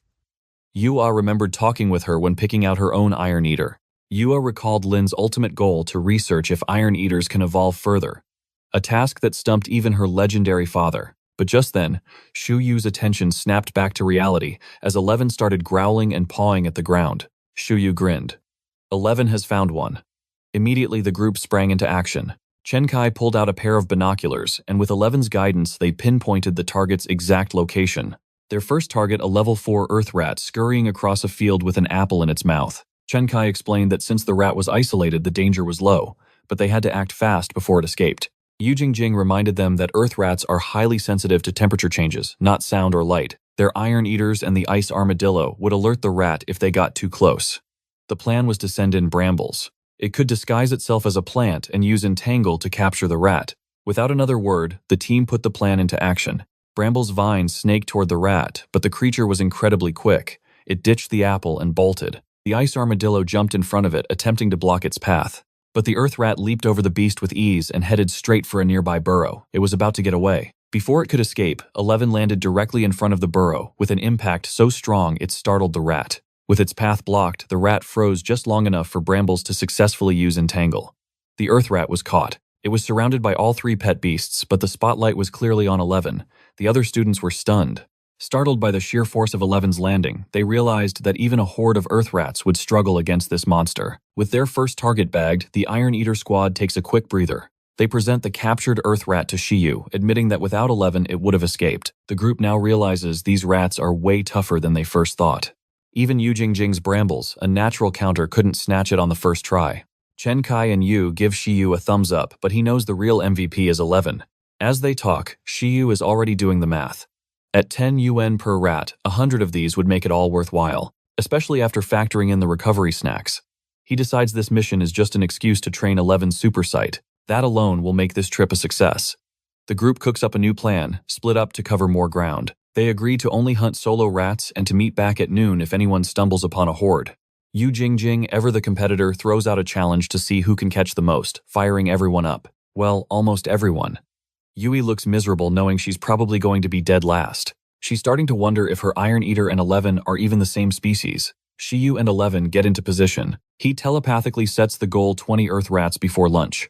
But 11 declares with fiery determination he'll catch 200. Shiyu deadpans that the numbers don't matter if the farmland gets wrecked in the process. To keep that chaotic energy in check, Shiyu hits him where it hurts his food budget. That single warning gets 11's full attention, and he agrees to be careful. They quickly run through the plan. Today is all about training reflexes and pure physique. Shiyu orders 11 not to use any skills. He knows using skills would just lead to a path of total destruction. To make up for it, he promises to buy extra food with the reward money. Motivated by this tasty deal, 11 agrees. He gives a confident thumbs up. Clearly for 11, it's training first and a giant meal second. He gets right to work. He sprints and snags an earth rat with his bare paws, then zips left and right after the others. As Shiyu watches, a local farmer asks if his pet is really an Iron Eater. He's never seen one so motivated. 11 is truly a different breed, with rats in both paws and one in his mouth. He mentally asks Shiyu why he hasn't been taught the earth sense skill yet. 11 thinks digging them up directly would be way more efficient. Shiyu smirks, asking if he finally sees the value of skills. 11 just gives him a triumphant look, pinning another rat under his foot. Shiyu says he won't teach it because he's saving the skill slots for rare abilities. The farmer begs them to slow down. He says he can't even keep count because they're moving so fast. He can't believe what he's seeing. An Iron Eater being so proactive. 2 hours later, 11 is still bouncing around while the other 3 have returned. They're all stunned that Shiyu's beast still has so much energy left. Shiyu humbly plays it off. "This is just our normal training," he says, mentioning all 11 does is eat and train. He even drops the line, "This is nothing," but his face says otherwise. Shiyu describes their 24-hour training sessions, which sometimes involve jumping off roofs until 4 in the morning. Chen Kai's jaw drops when he sees 11 has caught 22 rats in 2 hours. That's 1 rat every 5 minutes, and double 11's own name. Chen Kai shakes Shiyu, reminding him how wiped out he looked that morning, asking how he keeps up with this monster's energy. Shiyu coolly recommends the clearing capsules he's been using and pops another one. The three just stare in awe. Watching him take the supplement, they wonder why he pushes himself so hard. Chen Kai praises Shiyu's dedication. He also feels a little hopeless, realizing this is the gap between him and the big city tamers. To change the subject, Shiyu asks how many rats they caught. Chen Kai got 7 and Yu Jingjing got 6. Yui just glares at them, tearing up because her Iron Eater only managed to catch 2. She even calls her poor pet stupid. 11 overhears this and puffs out his chest, pretty sure that he's just built different. The local farmer pats 11 on the head, but tells Yui not to feel bad. He says her little cub is trying its best. He then admits 11 is the most efficient beast he's ever seen. 11, however, looks pretty annoyed at being touched by a stranger. Shiyu passes out their lunch, but as they eat, they all just watch 11, who is still tirelessly running around. It seems for Shiyu, there's never a break. The super passionate Yui asks Shiyu if his pet beast ever sleeps, finding it insane for an Iron Eater to be so active. She spent ages picking her own cub, so how did she miss a powerhouse like 11? Shiyu just keeps on eating. He flips the question back at them, asking how they think 11 mastered a proficient level of harden. They all answer at once, admitting he has a point. Yui realizes Shiyu is chugging supplements to keep up with his hyperactive Iron Eater. She concludes they're a perfect match of weirdos. Chen Kai, on the other hand, is totally inspired by their hard work. He figures, this is why the professional tamer exam pass rate in this city is so high. He wonders if all city tamers are like Shiyu and how he trained his beast to be so disciplined. Shiyu is suddenly buried under questions from the eager top student. While the questions are over the top, the answers are pretty simple. Shiyu explains that the skill handbook is draining, hence the supplements. He adds that 11's insane work ethic is all him. Shiyu didn't even get to choose his Iron Eater. Both Shiyu and Lynn Shuju know 11 has some serious potential. Shiyu admits their partnership is just a wild coincidence that can't be easily explained. Convinced that hardcore training is the answer, Chen Kai stands up. Yu Jingjing also gets to her feet, promising to buy some clearing capsules. Chen Kai smiles, thinking he's found the problem. Secret recipe. If Shiyu can do it, so can he. To be young and full of hope. Shiyu quietly wishes them luck, a tired look on his face. The conversation shifts to the professional tamer examinations. Since Shiyu is a breeding major, Kai asks if he's taking the breeder exam. Shiyu says he's planning to take the professional tamer examination instead. That's been his goal all along. Shiyu knows he could get rich as a professional breeder, but that would expose his talents. He's worried about the public's reaction, as it might to be seen as an unfair cheat code. After all, their country has laws, but also a huge class divide. Giant companies control everything, and nations compete like their lives depend on it. Tamers themselves are also incredibly competitive. Shiyu understands that humans face the constant threat of super-intelligent, transcendent beasts taking over. He needs to get strong enough to protect himself before he can truly unleash the skill handbook. Passing the tamer exam would grant him access to higher-level beasts and their advanced skills. Shiyu thinks about how he, 11, and the worm will survive in this world. The only way is to become a professional tamer and get stronger. Chen Kai happily tells him that if he takes the exam in 2 years, they might meet again. But Chen Kai is lost in his own world. He notes, the next exam is in just 6 months, but their beasts need to reach level 10 to even qualify for round 1, and the minimum requirement is extraordinary combat power. Even for next year reaching, level 10 will be a massive challenge, let alone achieving that kind of power. Chen Kai assumes he and Shiyu will both take the exam next year. But Shiyu has other plans. He confidently tells them they'll only meet again if he fails the upcoming exam. Shiyu figures, if his savings run out, he needs that professional license as soon as possible to provide for his pet. Chen Kai looks concerned, asking Shiyu if it's even possible for 11 to go from level 5 to extraordinary in just 6 months. He knows some beasts get permanently stuck before reaching that level. It all depends on the beast's ability to break through its limits. But Shiyu stays confident, saying that while reaching the extraordinary level might be hard, level 10 is no problem. He also points out that it's not impossible for beasts below that level to participate in the pro exam. Chen Kai asks if he's talking about the special exam. The girls are totally confused, asking if he means the leapfrog challenge where a beast can challenge a higher ranked one. Shiyu explains that if a beast can't reach the extraordinary level, they can still take the leapfrog challenge. For pets with high proficiency skills, it should be easy to challenge stronger beasts. Chen Kai remembers Shuyu's Iron Eater has a proficient level hardened skill, which would make sense. He feels like Shiyu is better than him in every single way, even planning. He reminds himself to train his ice armadillo even harder. Suddenly, a loud whistle cuts through their conversation and an announcement echoes through the village.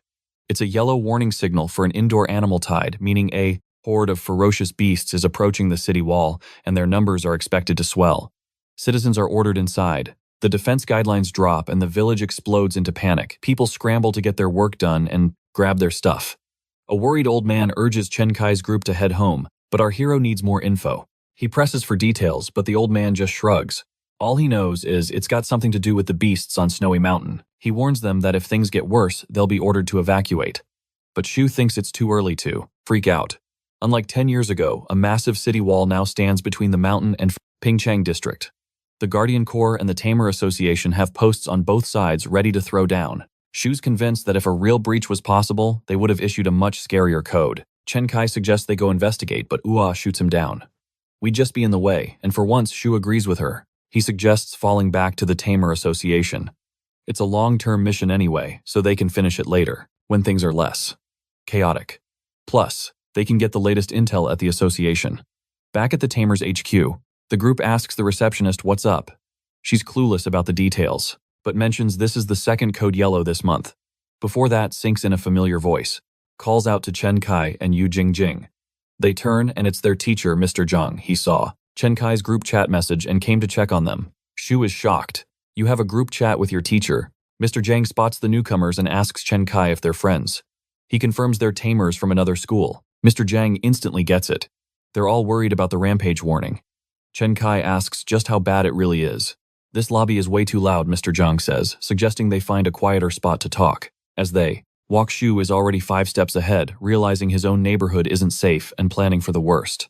Outside, Mr. Zhang reassures them that the city's defenses are light years ahead of what they were a decade ago. He explains that the Tamer Association has the power to respond in a flash. Plus, if the local tamers can't handle it, the big city pros will be deployed. And if even the Guardian Corps starts to struggle, reinforcements will pour in from neighboring cities. Because of all this, Mr. Zhang isn't losing any sleep over Snowy Mountain. He insists the government is more than ready for a rampage. They stop in a garden to talk more. Chen Kai is still picturing a full-scale beast apocalypse, but Mr. Zhang just laughs. He says it's just a small gathering of beasts, nothing like the incident 10 years ago. Shu, however, isn't satisfied. Snowy Mountain beasts are ice types, so why would they leave their perfect environment for the city? He knows rampages are usually about territory, food, or resources, but none of that adds up here. Shu points out that beast rampages should be predictable. That makes the incident 10 years ago a massive anomaly. One he suspects is connected to the very event that cost him his family. Mr. Zhang's face saddens. He confirms the rampage 10 years ago is still a complete mystery. Standing by a giant statue, Mr. Zhang changes the subject. You kids know anything about Glacier, city's history, they're all ears, but he warns them, this story is more legend than fact. 2,000 years ago, there was no Snowy Mountain. Instead, there was a highly advanced Tamer tribe. Then one day, a legendary ice dragon descended from the heavens. Its eyes shone like glaciers, its stare froze the soul, and its massive wings blotted out the sun. The dragon's arrival plunged the land into an ice age, making life impossible for the tribe. A single beast became a crisis for an entire civilization. So the Tamer tribe declared war to reclaim their home. The battle raged for days, and the very ground they fought on was torn apart, forming what we now call Snowy Mountain. The kids lean in. So who won? Mr. Zhang believes the Tamer tribe was victorious. He continues telling them ruins were eventually discovered on the mountain. The ruins looked like a cave with strange inscriptions at the entrance. Rumor has it, the ice dragon's corpse is sealed, deep inside, and that you can still hear its roars even after 2,000 years. Yu Jingjing is so terrified, she tries to grab Shu for protection, but he shoves her off. Ua and Chen Kai are just as spooked by this ghost story. Mr. Zhang just smiles at their reactions and points to the statue behind them. He explains it's an artifact archaeologists dug up. and that the stone giant was the Tamer tribe's sacred totem. He then casually mentions that Shu should know a bit about archaeology. Everyone stares at the statue and Shu asks the million-dollar question, did the tribe use that totem to defeat the ice dragon? Suddenly, a voice echoes in his mind. That's not how it was. Shu freezes looking around, but there's no one there. The voice repeats itself. At that moment, Shiyu saw the giant statue's violet eyes flash. He wondered, was the voice coming from times at asterisk? For a second, he thought it was like an Ultraman transformation. Then remembered he was in the wrong universe. He stared at the statue. It shouldn't be alive. He thought telepathy only worked on living things. Besides, why would they put it here if it was possessed? Then the voice echoed again, leaving Shiyu totally baffled. Chen Kai noticed him spacing out and snapped him back to reality. Shiyu, flustered, tried to play it cool. He assured them he was fine, just admiring the craftsmanship. He realized they couldn't hear the voice at all. It felt like telepathy, but this time the statue started it. He wondered if it had become some kind of spirit, but they were in a busy plaza. Other tamers would have noticed. Shiyu wondered if he was just going crazy from exhaustion. Just then, Mr. Jiang had to leave for an appointment. He told the group not to sweat the rampage. He claimed tamers could handle anything, even if the ice dragon returned. Chen Kai thanked him for his time. He then asked if everyone wanted to go back to hunting earth rats. But Shiyu had other ideas. Before they could even finish asking, he was already gone in a flash. Chen Kai realized he didn't have Shuyu's number. How would they plan their next mission? He even wondered if Shiyu owned a phone at all. Shiyu, meanwhile, made a beeline for the Pingcheng District Library, hunting for clues about the stone giant. He devoured books on Blue Planet's history, learning about the era of legends, the totem era, and the taming era. The taming era began when humans finally figured out how to partner with beasts. This era was split into ancient and modern times after 7 human nations formed an alliance over 100 years ago. But even with all this history, some key details were conveniently missing. Shiyu checked the alliance taming database. He found corrupted files and missing data everywhere. There were 0 records on the first legendary beast's disappearance, or the Great Battle 2,000 years ago. It felt suspicious, like a massive cover-up. Still, Shiyu learned a ton. His old archaeologist instincts kicked in, and his curiosity was officially piqued. A good mystery always got him going. He remembered how back on Earth he was, a mythologist who explored ruins, right until a mountain fell on him. That little incident landed him here, a world way more dangerous than Earth. He seriously regretted it. He should have just stayed home playing games and reading comics. Shiyu pulled at his hair, annoyed with his past self. Now that he was here, he just wanted to live a safe, chill life. He slammed the book shut. As fascinating as this world's mysteries were, he wasn't going down that same rabbit hole again.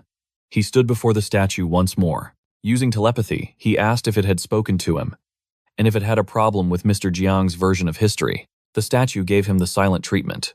Getting annoyed, Shiyu threatened to leave if it didn't talk. Still nothing. He turned his back, remembering Mr. Jiang's story was all theory with no proof anyway. Determined, Shiyu turned back and commanded the statue to spill the beans so he could set the record straight. Suddenly, the statue began to tremble. Shiyu felt a smirk creep onto his face. But then it cracked open. Violet light exploded from within. A loud boom followed as the light surged out of control. Miraculously, Shiyu was fine. He just stared at the statue, waiting for the big reveal. Then, a terrifying violet beam like lightning struck where it stood. Shuyu's face went white. He instantly realized he might have asked a very times bad question. The once brave Shiyu was now running for his life, screaming for 11 to save him. The city panicked, thinking another rampage was starting. Some tried to calm people down, guessing it was just an earthquake. Meanwhile, the president was notified. He looked out his window, sensing something huge was happening. Though he looked calm, Shiyu was oblivious. He was already back home, a nervous wreck. He stuffed 11 with food, telling him to get stronger to protect them. In this dangerous world, you could never be too careful. 11 just happily munched away, clueless about Shuyu's breakdown. Shiyu replayed the statue, shattering the pure terror on his own face. He regretted everything and prayed it would all blow over. He decided to become a hermit for a while. Lockdown mode activated. He'd only leave for absolute essentials. As Shiyu tried to calm down, Warren reminded him it was dinner time. Panicked, Shiyu quickly gave him a pile of leaves and fruit. Warren seemed shocked by the feast but dug in anyway. After a day from heck, Shiyu decided to just sleep. He hoped tomorrow would make more sense. Shiyu wanted to teach 11 high-level skills like Intimidate and Absolute Slumber, but he was too drained to even think about it right now. Instead, he'd just help 11 master what he already knew. He calls in the green cotton worm for some sparring practice. Though hesitant, the worm is easily bribed. With snacks and unleashes its brand new Silk Ray skill, it's sharp enough to shred right through Shu's clothes. Shu's mission is to either dodge the attacks or predict their path, hardening his skin just in time. Leaving them to their intense training, he heads out for groceries. On the way, he overhears a shocking rumor. The Tamer Association has been shut down because of last night's incident. Panic starts to set in. The missing statue could easily trace back to him. Even if no one saw him, what if someone has a special ability that could connect him to the scene? He decides to play dumb, terrified of being labeled a criminal, over a little curiosity about an old rock. Meanwhile, a research team is already investigating the site. They suspect he accidentally tore open a rift in space-time, revealing an ancient, unexplored dimension. Lu, a key researcher, isn't totally sure what they're dealing with. The team discusses the Ice Dragon ruins, which are connected to this new glacial plain. Lu theorizes someone must have touched a piece of history to trigger the event. Their top priority: find the person responsible. 4 days later, Eleven's quick heal and supersight skills hit the experienced level, while Harden is still just proficient. Shu is feeling good about their progress, but still needs to find tougher opponents. So he heads back to the 100 Herbs Hall for more supplements so often that the clerk jokes he should slow down. The clerk mentions another student, buying the same pills like crazy, and Shu wonders, could it be Chen Kai? He casually asks about the association's closure and the explosion.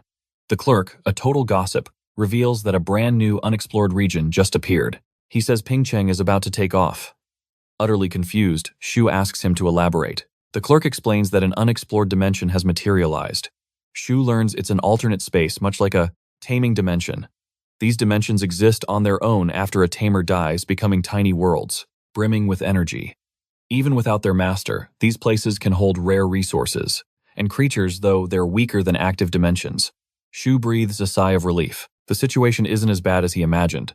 Still, how did just touching the statue summon a whole dimension? The clerk reassures him, saying no scary monsters have been spotted, and the top tamers can handle anything. Walking home, Shu thinks about the destroyed statue. What's the link between this new dimension and true history? He regrets breaking his promise to find the truth, and decides he'll return when he's much stronger. But just then, a knock echoes from his front door. He freezes. Have they already tracked him down for the statue? A voice from outside claims to be offering welfare aid, but Shu isn't buying it. He calls out, and the door opens to reveal Lu Qingyi, an archaeology doctor. She says she was just at the site of the new dimension, and asks for his cooperation. Stunned, Shu invites her in, introducing himself as nothing more than a jobless tamer. As they cross the yard, she gets straight to the point. Did you have anything to do with the statue? Did you hear a voice from it? Shu is floored. It's like she can read his mind. Lu explains that while the statue isn't alive, his not murk. Telepathy can sense the deep emotions left on inanimate objects, giving them a kind of spirit. This rare ability is called hearing the voice of history, and those who have it are called hearers. She tells him this talent is priceless in archaeology, especially for uncovering hidden truths or deciphering ancient ruins. Then, she shows him a picture of the dimension he created. She says he stirred the statue's spirit, causing an ancient ruin to appear that could rewrite the history of Glacier City. Lu sees his incredible potential and invites him to join her as an archaeologist. A storm erupts in Shu's mind. This was the exact life he was running away from, the one path he swore he would never take again. Lu isn't even done with her sentence, but Shu is already spiraling. The words natural archaeologist echo in his head. He silently screams, I don't want to be an archaeologist in this life. His dreams are simple: get rich, protect, 11, find a girlfriend, get a cat, and live a chill life in a safe city. He knows the dangerous life of an archaeologist, and he wants no part of it, ever again. So Shu politely declines. He cuts Dr. Lu off mid-sentence, rejecting any and all archaeological associations without a second thought. But Lu just clarifies. Turns out she's not asking him to join some dusty old club. While the humans talk past each other, the pets are making friends. The worm chills on the lion's nose, and 11 tries to climb aboard. Back to the humans trying to get on the same page. Lu clarifies that a normal archaeology club would be a total waste of his talent. She's offering him a spot in a secret organization. There are only 11 hearers in the whole country, a number smaller than legendary tamers or even protected divine beasts. That's just how stupidly rare his talent is. Shiyu feels like an idiot for assuming. Lu just brushes it off and tells him to think about it. She pushes a little, saying his talent must mean he has times some asterisk, interest in history. How else could he hear the statue's voice? Shiyu immediately shoots that down. His flawless logic, history, and archaeology don't make you rich. As the pets keep playing, Lu gives him some space and snaps a pic of the adorable chaos. Shiyu starts to realize he's a national treasure, one of only 11 in the whole nation. rarer than a legendary tamer. He smirks finally, noticing the weird coincidence of the number 11 in his life. His big brain calculates because his talent is so rare he'll have a huge advantage if he joins. It's basic supply and demand, people. With this profound realization, he humbly decides to listen. Shiyu, now very interested, starts asking questions, definitely swayed by the promise of an easy, rich life. Lu dangles even more perks in front of him, saying he'd get more privileges than a legendary tamer. She looks him dead in the eye and confirms it. If he joins, he will have a higher status than a legendary tamer. She even suggests he could be rich enough to hire legendary tamers as bodyguards for exploring ruins. Forget a silk factory, this sounds like the dream life Shiyu has always wanted. He remembers the Tamer Association president in his city is only a grandmaster. This means he could be a bigger deal than that guy, legendary tamers, command overlord-ranked beasts and run entire cities. Joining this group could put him above. Even them, Shiyu is practically vibrating with excitement now. The possibilities are blowing his mind. The organization sounds incredible. With so much to gain, what's there to lose? Despite his initial lists, fear of being forced into archaeology, Shiyu now feels like he hit the jackpot. What started as dread has turned into pure hype. He tries to play it cool, but inside he's ecstatic. He asks Dr. Lu what his actual job would be. Lu assures him it's super chill. No restrictions, no strict requirements. She figures having the talent means he'll be naturally curious anyway. Lu gazes into the distance, explaining how hearers are always the first to know when legendary ruins are found. They usually support or even lead the explorations. Being able to hear history's voice makes someone pretty special. Sure, there's pressure, but she emphasizes just how amazing his ability is. Shiyu couldn't care less about the pressure. He's all about those benefits, especially after hearing there are no set duties. Do whatever he wants, get high-level bodyguards, unlimited resources, and tons of secret info. It's the perfect gig. Before he starts drooling, he asks for the organization's name. Lu proudly flashes her badge. It's the National Department for the Strategic Investigations and Reinforcements of Ruins, or as it's known, Department 11. This group handles the most important ruins. Its members are basically the special forces of the archaeology world. Shiyu internally groans. That number 11 again. But then he reconsiders. Maybe it's his lucky number now. Lu's strategy of dangling all the perks before explaining the job has totally worked. Shiyu feels like he'd be a fool to say no. He gives a big thumbs up to seal the deal. Then he asks if Dr. Lu is a member too. She confirms she's one of the 11 members. Shiyu winces at the number again but keeps his mouth shut. Lu holds out her hand to welcome him to Department 11 and informs him he's now a probationary member. Shiyu shakes her hand, his brain on autopilot. Then it hits him. Wait, what just happened? He's been bamboozled. Shiyu gets a bad feeling about the word probation. Lu then drops the bomb. There's a test to become an official member. He's so annoyed at being tricked, but he already agreed. There's no backing out now. Lu points out that he's just a weakling probationary member, but she floors him by whipping out her phone. A cool 10 million bucks is instantly transferred to his account as starting funds. It's a signing bonus to kickstart his tamer career and his studies. At the sound of that number, Shiyu's annoyance melts away. His inner hustler awakens, and the guy literally starts glowing. He immediately promises Dr. Lu he'll do anything, and of course he eagerly asks when that 10 million will arrive. Our boy Shiyu feels profoundly grateful. This money is a total life changer worth more than any legendary bodyguard. He realizes something critical. He no longer needs his green cotton worm to be a silk factory for cash. He mentally sets the little guy free. After their long partnership, he's ready to let it go. Meanwhile, Lu, perched on her wind lion, lays out the details. The documents and the money will be there tomorrow. But she warns him to keep his link to Department 11 a secret, unless it's an emergency, that is. Revealing his identity could make him a target for international spies. She reassures him that only members of Department 11 know he was involved with the ancient ruin, and until his probation is over, she's his one and only contact within the organization. Shiyu reflects on this, realizing it's a total honey trap. No duties has suddenly become a very secretive mission. It's a risky position, but Shiyu understands the danger that comes with a rare talent like his. Being one of only 11 people in the whole country with his ability puts a massive target on his back, especially since he's still a low-level scrub. Lu then assigns his first mission, investigate Glacier City's true history. There's no time limit, she says, but it's incredibly important. She's sure that information from the new dimension will help her decipher the Ice Dragon ruins. Since he was born and raised in Pingchang, she bets he can hear the traces of history around the ruins. She assumes that despite his hesitation, he's just as curious as she is. The mission is practically tailor-made. It's a huge challenge for an intern, but that 10 million bucks certainly sweetens the deal. Suddenly pumped, Shiyu asks if he can enter the unexplored dimension. Lu encourages him, giving him the green light. He won't even need to reveal his affiliation with Department 11. Before leaving, Dr. Lu offers a gift. She knows he's good for money right now. Resting on her wind lion, she lays out his options. The choices are a skill tome for iron eaters, a unique evolution for green cotton worms, or a young, high-ranking pet beast. Lu assumes that 11 is Shiyu's first and only pet. Just then, the worm on 11's head tugs at the iron eater's fur. Lu sees this and immediately connects the dots. She correctly guesses the worm is a beast he's raising without a contract. She notes it's been raised well with a high-level silk skill and figures evolving it won't be a problem. Shiyu is either keeping the worm for fun or waiting for it to evolve before making a contract. Ever since they met, Dr. Lu has read him like an open book. Shiyu is practically drooling over the prizes. He glances at 11, remembering how hard it is to accept things you haven't earned. It reminds him of how 11 hates being handed skills without working for them. But Shiyu isn't about to pass this up. He'll take the gifts just like he took the 10 million bucks. He starts weighing his options. A skill tome would give 11 another slot, which is useful even if he's happy with his current skills. The worm evolution is tempting. He's poured so much time into raising the little guy. Turning it into a powerful beast would make all that effort pay off.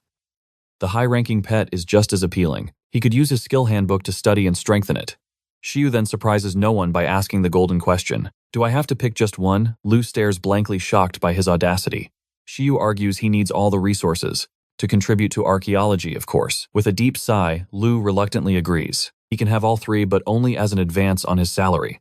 Shiyu then learns he can't contract the new beast yet. He has to become a high-ranking tamer first. As an intern, he can only contract one pet at a time. A second beast can wait until he's a professional, but even then, his taming dimension won't be strong enough to sustain a high-ranking beast's growth. So while the powerful beast is guaranteed, he'll have to wait a long time to claim it. Shiyu looks dejected but nods understanding. With the other gifts sorted, their attention shifted to the Iron Eater skill tome. Dr. Lu confessed she wasn't an expert on Iron Eaters but knew a place that was. She offered Shu a personal recommendation to the Bamboo Rock Gym so he could learn from the master himself. Turns out Shu was already planning to go. He knew the Grandmaster Tamer was the real deal. He figured learning a skill naturally was way better than just copying it, so he accepted without a second thought. Picking up the tiny green cotton worm, he was suddenly asked if he planned to raise a wind crystal butterfly. Shu immediately shot that idea down, declaring this little guy was one of the beasts with the most potential. Hearing this, the worm imagined itself as a super cool boss monster, feeling important for the first time ever. You see, green cotton worms actually have the most evolutionary paths of any beast in existence. Through metamorphosis, they can become dozens of different moths and butterflies. It's a researcher's dream, or nightmare. They start their careers studying these guys because they evolve fast and are totally unpredictable. Every evolution is a huge gamble, keeping researchers on their toes with wild results. But Shu, with his main character energy, was sure his luck was maxed out and he'd get the best evolution possible. Lu, standing beside her snoozing wind lion, began her lecture on the 3 chief-rank evolutionary paths. She stressed that this little worm could potentially surpass the Iron Eater, making it the perfect second beast. Plus, with 11's competitive spirit, both pets would push each other to get stronger and stronger. Shu, intrigued, asked her to explain these so-called chief-rank evolutions. Lu broke it down low, middle, and high grade. The higher the rank, the crazier the requirements. The low-grade path leads to the swallowtail butterfly, a wind type with a blizzard skill. Its wings are like stained glass. The middle-grade evolution is the ghost beauty fly, a dark type that's a master of curses and assassination. Its black and violet wings are covered in creepy cat-eye markings. Totally edgy. And finally, the high-grade chief rank is the Morpho-Helena butterfly, a light-type powerhouse. It wields light rays and illusions looking like a battle angel sent from the heavens. While each evolution is totally different, Lu noted that they're all stunning in their own unique way. But evolving these worms isn't easy. You need specific materials and food to guide it down the right path. On top of that, its silk skill needs to be at a proficient level, though perfect mastery would unlock its true power. Lu admitted that hitting perfect on the silk skill is nearly impossible, and proficient is more than enough for most. The worm's short lifespan was a ticking clock, adding a real sense of urgency to Shu's mission. The poor little worm looked completely lost, but Shu was absorbing every word, his mind already racing. Shu considered all the evolutions she mentioned. All of them seemed like solid choices. He was in full-on analysis mode. He started mapping out the needed materials, focusing on getting the silk skill to proficient at the very least. He originally thought perfect mastery was the goal, but now he wondered, Could flawless mastery unlock 200% of its power? Curious, he asked Dr. Lu if achieving flawless mastery of silk was even possible. She said, yes. But he'd have to raise the worm in an unexplored dimension compatible with its species. No big deal, right? The other option, wait until he becomes a legendary tamer. She admitted that wasn't exactly practical at his level. Lu patiently answered all his crazy questions, continuing her crash course on worm evolution. She even reminded him there were other methods and offered to help create a super rare ice phoenix moth. Shu swore his questions were just out of curiosity, but his burning ambition was obvious. Lu warned him not to get too greedy. She pointed out that while flawless mastery was powerful, it would also crank the difficulty of the evolution process way up. A higher difficulty meant a greater risk of the worm never even making it out of its cocoon. Success also depended on the materials used. The right stuff could teach the worm a new skill to help it break free. But she warned him that even with the best plan in the world, there were absolutely no guarantees. Shu processed this new info.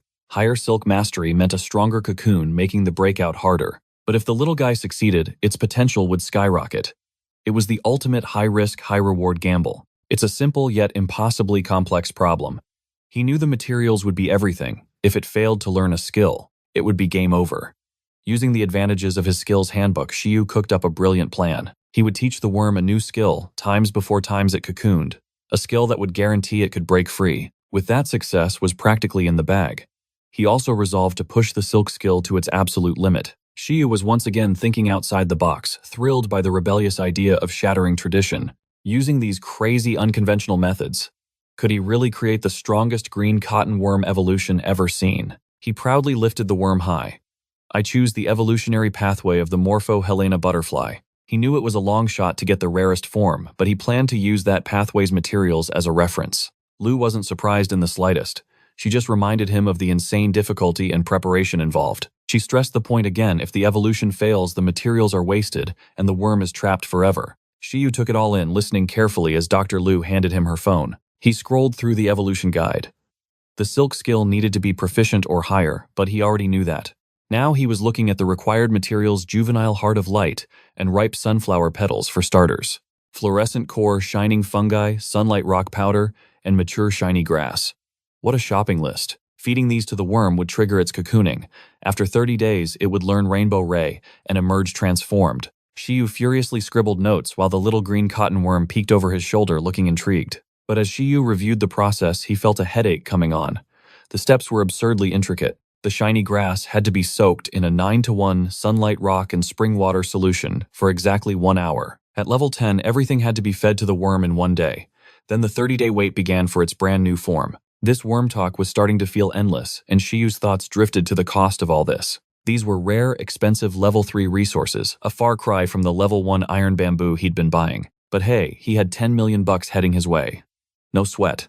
A smirk crept onto his face. Still, Shiyu closed his eyes, reminding himself this guide was only his last resort. He would forge his own path. His real goal was a high-grade chief beast. He returned the phone to Dr. Lu, who waved as she headed out. Her wind lion followed her out the door. "You've raised them both so well," she praised. As he waved goodbye, Shiyu felt a flicker of doubt. Maybe joining Department 11 was a huge mistake.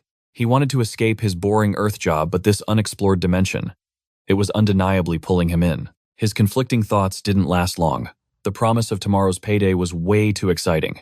Time to spend big. And maybe, just maybe, buy a phone. The new recruit of Department 11 headed straight for the Sentry building. He found the electronics department where a clerk helped him describe his dream phone. It had to connect to the internet, detect energy levels, and include a full pet beast almanac. The clerk immediately introduced the Atlantic M30, the Sentry Group's latest model, with over 6,200 entries. It even had microwave detection for beasts below the transcendent level. The price, a cool $999,999. The clerk generously offered an extra $1,000 worth of talk time. Shiyu held the sleek phone. "Can I test it?" The clerk agreed. Shiyu immediately pointed the phone at a pet beast chilling nearby. "Mechanical dog," the phone announced, displaying all its details. A middle-stage transcendent creature. Level 10. An artificial life form designed for protection, tracking, and investigative services. Not bad. It also had a high-level skill, self-destruct, which let it unleash all its energy in one devastating explosion. Of course, it dies afterward. Shiyu marveled at how useful this phone would be for his Skills Handbook. That high-level skill was so juicy, Shiyu had to physically stop himself from touching the dog. He briefly wondered if he could copy the skill times after times it went boom. Logic kicked in. Yeah, he didn't need that. Shiyu was seriously impressed by the phone's energy detection, which showed the dog's growth level. It was just one step away from becoming a full transcendent creature. Shiyu also loved the almanac. Having all this detailed beast information right at his fingertips, this was going to be incredibly convenient. Although he was knowledgeable, most of his studies had focused on transcendent creatures, and he knew it. He's no expert, but this phone. This is the key to becoming an outstanding tamer. Clutching the valuable tool, Shiyu is overjoyed. He wants it now, but that price tag. It would drain his entire savings. The smart move is to wait for tomorrow's 10 million buck deposit. But if that cash doesn't show, he'll be totally broke and eating dirt for dinner. Shiyu raises his hand and makes a bold decision. He'll buy it now and put his faith in the doctor smiling at the shopkeeper. He confirms the purchase. The shopkeeper beams, assuring Shiyu he made a fantastic choice. With his new phone in hand, Shiyu wanders the shopping center, stopping in front of the talent group. Pet Beast Supplies store. He's thinking about Eleven's diet.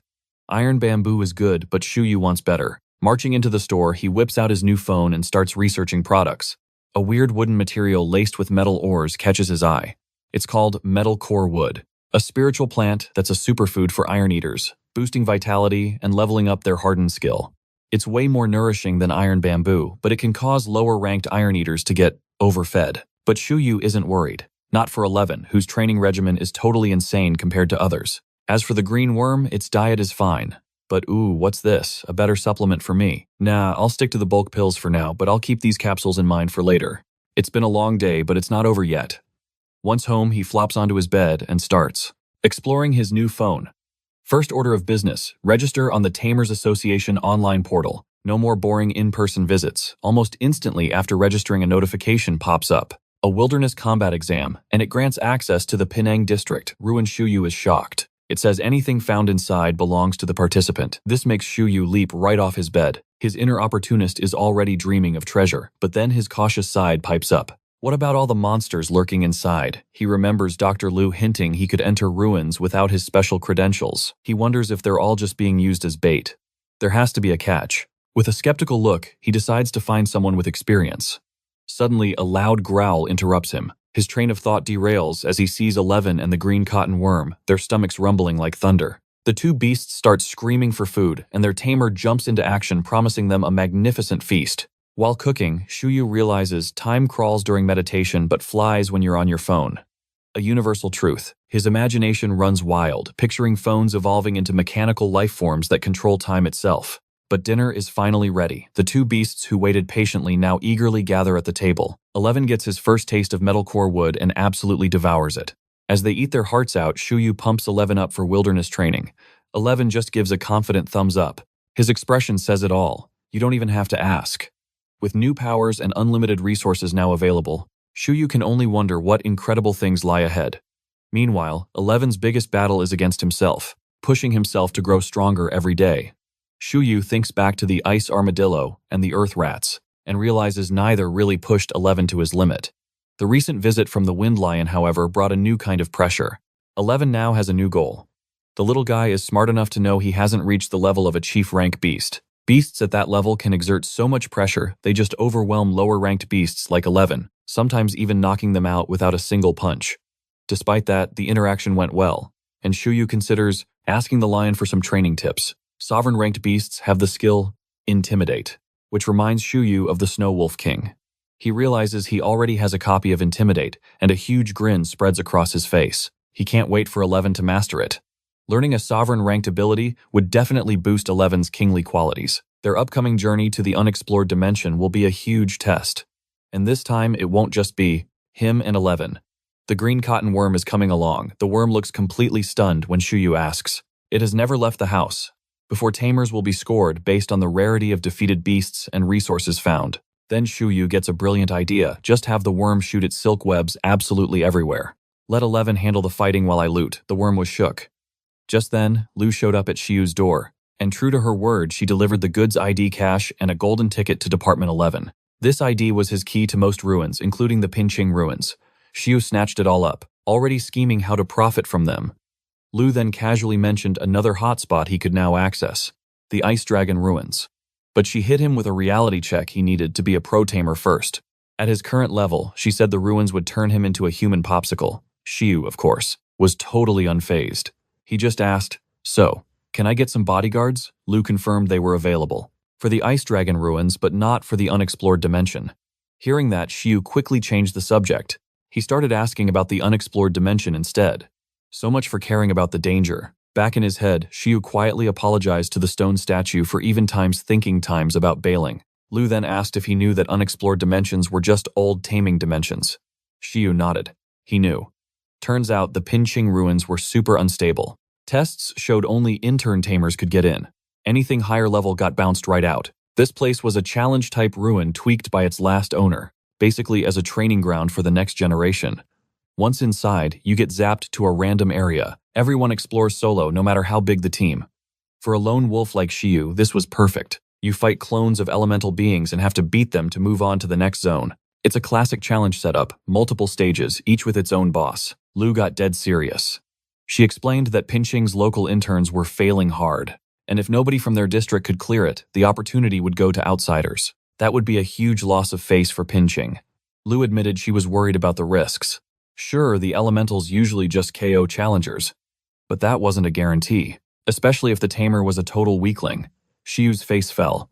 So the worst case wasn't just dangerous, it was times deadly asterisk.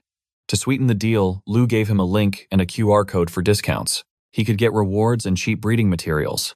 A little motivation to use the resources at his fingertips. She insisted this would fast-track him to pro-tamer status, then told him to forget the Ice Dragon ruins, and to focus only on the unexplored dimension. Even though she was the one who kept bringing it up, Department 11's newest recruit was suddenly feeling like this was way above his pay grade, conveniently forgetting this was his times, actual test times to join. His main job in the ruins, find out the true history of Glacier City. Lu reassured him he didn't have to clear the whole thing. He could just use his special hearing to pick up clues in each area. Besides, he's the one who made the ruins appear in the first place. Clearly he could handle it. Lu then ordered him to take 11 to the Bamboo Rock Gym for 2 new skills, totally ignoring his panicked expression. And while Shiyu appreciated all the power-up freebies, his inner coward won out. He decided the safest bet was to ace the Tamers Association combat test first. If he could pass that, maybe he'd feel confident enough not to die in the unexplored dimension. As Lu left, Shiyu made a solemn vow. Survival is priority number 1. He clutched his new ID, reminding himself he didn't actually times need it. But he gripped his wallet even tighter. That was way more important. Still, despite his reservations, the thrill of adventure and treasure, I began to outweigh his fear. Or maybe he was just thinking about the cash. Lu was gone, leaving Shiyu to ponder his new status. As a member of Department 11, he had connections. Big connections with huge influence over the Eastern Glory ruins. This just showed how vital archaeology was. Ruins on the Blue Planet held secrets of the world often tied to legendary and totem-ranked beasts, making them priceless. Shiyu couldn't help but feel a little smug about his new gig. This organization could unlock legendary secrets, and even hire legendary tamers as his bodyguards. The future, Shiyu, beaming with satisfaction, carefully pockets his brand new ID. Just as he starts to ponder his next move, he spots a green glow swirling around 11. The worm sees it too. He knows that glow anywhere his Iron Eater just leveled up. Reaching out to pat his beast, he realizes 11 is now a full 1 meter. Tall, 11, shocked by his own growth spurt, only notices when his tamer points it out. Shiyu just marvels at how quickly his beast is growing, figuring it's normal for a creature with such insane potential. To celebrate, he busts out a dish of metal core wood, which the Iron Eater devours happily. The green cotton worm watches its buddy eat, looking just as thrilled. Shiyu pulls out his phone to check their stats. 11 is now level 6, while the worm is level 4. He grins, proud of their progress. He knows his beasts are on another level, all thanks to that cheat code-like skill handbook he's got. Their skills are miles ahead of others at the same rank. A smirk forms as Shiyu imagines the score he'll rack up in the upcoming wilderness test. Arriving at the Tamers Association to register, Shiyu is floored by the massive crowd. The sheer number of people gets him thinking. He knows only the best tamers will get a shot at training in the ruins. This test is the first real filter for the professional tamer exam. As he waits, he hears people whispering about an unexplored dimension, guessing. That's why so many challengers have shown up. Shiyu feels the pressure, but with 11 and the green cotton worm by his side, he's more than ready for whatever comes next. A woman with black hair addresses the crowd and lays out the test details. She instructs everyone to head for Tiangchong, Mountain from July 28th to the 30th, just 3 days from now. The meeting point will be the training grounds, and everyone must be there before 9 a.m. sharp. Arrive late, and your spot gets canceled, though you'll get your registration fee back. She then directs everyone to the lobby for final confirmations. Shiyu gives the woman a nod and heads inside. At the lobby, Shiyu pays the 10,000 buck registration fee without even blinking. For someone who just pocketed 10 million bucks, this is basically chump change. The Budget King has zero complaints knowing the experience will be worth every single penny. 3 days later, Shiyu makes it to Tiangchong Mountain without a hitch. A huge crowd is already there, clearly taking that on-time warning to heart. Suddenly, a voice calls his name from behind.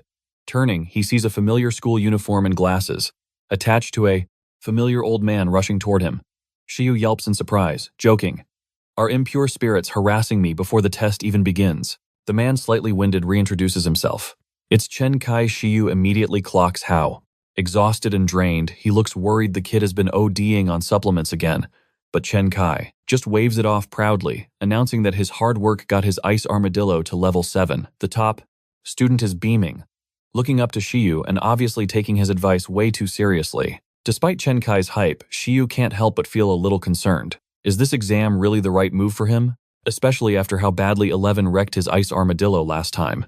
Trying to sound casual, Shiyu asks if he came alone and breathes a sigh of relief when he says yes.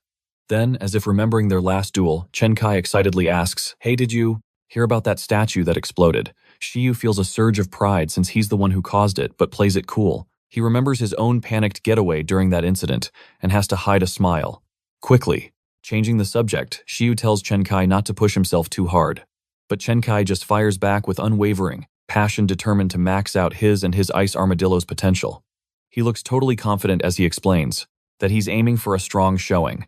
With this many people, they'll be split into groups of 100, and only the top 20 from each location will pass. Chen Kai admits he's not sure if he'll make the cut for the ruins, but Shiyu reassures him the odds aren't that bad. 1 in 5 for a dedicated student with a level 7 ice armadillo. Still, Chen Kai is clearly haunted by his loss to 11. Even though the memory stings, it's also his biggest motivator. Seeing Shiyu's Iron Eater break past its limits gives him hope that his ice armadillo can do the same. The two walk towards the grounds, swapping stories. Chen Kai mentions a smaller event his school held, comparing it to this exam and saying it was nothing. Shiyu listens with a smile, admitting this is his first time at anything like this. Chen Kai remembers that Shiyu was a breeding major, so of course he wouldn't have had these chances, which Shiyu confirms as they walk. He paused, taking in the scene. This was his first time in a truly dangerous place since he'd transmigrated. He always chose the safe route, the logical plan, but this change of pace was kind of exciting. He remembered their old teammates and asked Chen Kai, "Are those guys taking this exam too?" Turns out Yu Jingjing's parents wouldn't let her, and the other dude's Iron Eater wasn't ready yet. Suddenly a classmate shouted for Chen Kai from the crowd. Chen Kai waved a quick goodbye and ran off. And just like that, Shiyu was on his own. He started observing his surroundings, sizing up the competition. He noticed a few guys in camo and helmets, each with a standard-issue beast dog. Were they from a security company or the Tamer army? They all had that same intense look. Shiyu briefly wondered if he should have joined the army. No freedom, sure, but guaranteed training and a job. He was confident he would have climbed the ranks, but he knew he'd hate the strict discipline. Besides, if he'd taken that path, the unexplored dimension never would have opened. This adventure would be impossible. Everything definitely worked out for the best. Just then, a man in camo blew a piercing green whistle. Shiyu half expected him to yell a special move like Rolling Thunder, but instead the man just commanded everyone to shut up, get in line, and sign the safety waiver. The man introduced himself as Joe. Wanshan here with 4 professional tamers and a security team. Joe explained that participants would get a booklet after signing the sheet. Joe informed the interns that the hunting handbook listed the scores for all beasts and rare resources they could find and collect. Their final rank would be determined by their total score. Luckily, Shiyu already had a solid plan. Joe also explained that each person gets a mobile GPS communicator for safety. It could be used to call for help, and there were safety points stationed all around the mountain. The points were manned by guards in dark blue uniforms. Participants could use them to either quit the exam or get their loot verified and their score recorded. With a smirk, Joe Wanshan laid out the challenge. The goal was simple: score as many points as possible within 3 days. It sounded easy, but everyone knew better. The challenge would be brutal. He confirmed only the top 20 tamers with the highest scores would qualify to enter the ruins. The pro tamers glanced at the young crowd, their faces full of doubt. One of them, a guy with long eyelashes, even looked competitive, wishing he could participate himself. But high-ranked tamers weren't allowed in the unexplored dimension. Zhou Wanshan quickly shut his guys down. He reminded them their only job was to keep watch and minimize casualties. Relax and enjoy the show, he ordered. Every show needs a protagonist, and Shiyu took center stage, already planning the most efficient path to victory. He browsed the hunting handbook. Earth rats were worth only 20 points. Pathetic. Not worth his time. He scanned for higher-scoring beasts. His eyes landed on the 4,000-point Berserker Python, a water-type level 10 middle transcendent beast. Its skills, Berserk and Violent Whip. The handbook noted only 2 existed on the entire mountain, and they were not recommended for hunting. Shiyu figured beasts like that were bait for the overconfident. But he couldn't help analyzing the skill Berserk. It grants a massive boost to strength and speed, but at the cost of losing all reason. If you master it to a perfect level, the side effects disappear, but that process takes ages. Shiyu laughed, picturing his little Iron Eater going berserk, just smashing into walls and cracking floors. He shook his head, clearing the chaotic image, and kept reading. His attention was soon grabbed by a level 10 Electric Slime, another middle transcendent beast with the skills Amplify and Electric Shock. Despite looking like a harmless ball of static, it was also listed as not recommended. Only 3 existed in the magnetic zone. Shiyu was intrigued. Slimes aren't even native to this country. This was a rare chance to see one. The skill Amplify in particular piqued his interest. This ability allows a beast to change its size at will, providing huge tactical advantages. Shrinking conserves energy. Model. One skill boosts recovery while the other makes a beast, a giant slow-moving tank. He pictures 11 with Amplify, and the possibilities are epic. Closing the book, he knows he has to get that skill. Slime beasts are crazy rare. This might be his only shot.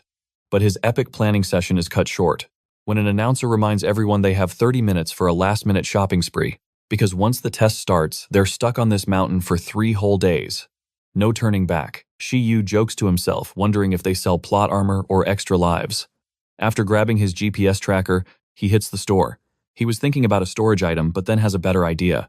He buys non-conductive gloves instead. A genius move for dealing with an electric slime. Still, he wishes he could bring more gear, but knows the really OP items like that spatial artifact from the ruins. The one that can even store living things will have to wait. Just then, Chen Kai shouts his name. Shiyu, slightly ticked at the interruption, listens as a super-hyped Chen Kai asks him to team up. The mission to hunt the Berserker Python. Chen Kai boasts that his crew has a killer plan to pin the snake down with an ice armadillo, then have an electric beast light up the water around it. Shiyu is surprised they can even form parties. But his inner solo player immediately starts calculating the loot split. How many people are in this party anyway? He's not convinced it's a good deal. Chen Kai's group thinks there's plenty of loot to go around, but Shiyu isn't buying it. He politely turns them down, saying he's got his own strategy. Waving goodbye, he reaffirms his lone wolf status. Besides, doing everything himself is way more efficient. Chen Kai is visibly crushed. He just wanted a front row seat to watch his idol in action. The clock strikes 10 a.m. sharp. The announcement comes, enter the mountain, the test has begun. Mechanical birds fill the sky, acting as Big Brother, tracking every single participant. Inside a high-tech control room, an official tells the pros to keep their eyes on the hot zones. Specifically, any area with 4,000-point beasts, because that's where things get messy. The tamers lock onto their screens. Back on the ground, Shiyu summons 11, who's already itching for a fight. But wait, what's this? The green cotton worm who'd been freeloading in his backpack pops out onto his shoulder. With the squad finally assembled, they head for their target. 11 bounces with excitement, while Shiyu tells him to stay sharp. The plan cut through the boar forest to reach the magnetic zone. First up, hunting some spike boars. As the name suggests, they're spiky, tough, and hard to beat, which in Shiyu's mind just means they're worth a ton of points. Hiding in the bushes, they spot one. Perfect. Time for a little warm-up. Our main character pulls out his phone for a quick Pokédex check, but the loud shutter sound gives them away. Whoops. The spike boar roars, letting them know the surprise party is over. So much for stealth. The phone scan reveals it's an Earth-type middle-rank beast. Its main weapon is a tackle, and it has a nasty skill called Petrifying Fangs that can stun you. The little green worm is shaking in its... well, it's shaking. 11, on the other hand, looks absolutely thrilled. The boar locks eyes with them, lets out another roar, and charges forward like a freight train. Shiyu's team sees it coming, and 11 bravely steps in front of his tamer. Shiyu gives him a quick warning, watch out for the tusks. He reminds him that Petrifying Fangs is no joke. Pointing at the incoming boar, he gives the command. Go. But surprisingly, 11 doesn't rush in. The usually hyperactive Iron Eater is perfectly calm, a rare sight indeed. A faint light surrounds his body as he braces for impact. Shiyu and the worm wisely dive behind a tree to watch the show. 11 closes his eyes, focusing. As the boar closes in, he activates Super Sight. His eyes glow, allowing him to perfectly predict the attack's path. At the very last second, 11 leaps into the air. He effortlessly dodges the charge, the boar's tusks missing him by inches. While airborne 11 channels all his power into one fist. Using gravity as his ally, he brings down a devastating punch on the beast below. The boar shrieks as it's sent flying through the trees, and 11, he sticks the landing perfectly. Shu orders him to finish it, no second chances. The once mighty spike boar now trembled its aggression, replaced by pure terror. 11 didn't hesitate launching. Forward like a furry black missile, he smashed into the boar, shattering its tusks and knocking it out cold. That's an easy 350 points thanks to the Super Sight and Harden combo. What a flawless strategy. The battle was over so fast you could have blinked and missed it, a testament to 11's insane growth spurt. As the boar lay unconscious, the little green cotton worm began wrapping it up, while 11 celebrated his flawless victory. Shiyu figured Chenkai could probably handle one spike boar, but it definitely wouldn't be this clean. Even though he'd turned down Chenkai's party invite, Shiyu felt a flicker of kinship with his fellow tamer. All right, time for strength training, Shiyu declared, telling 11 to drag the defeated boar. He handed the silk leash to the little Iron Eater, explaining it was for building endurance. 11's eyes lit up. A new training toy. He happily accepted the challenge, ready to haul his prize. Meanwhile, back at the monitoring center, the observers saw the first points pop up. They squinted at the screen, surprised to see an intern tamer, soloing a spike boar with a baby Iron Eater barely level 7.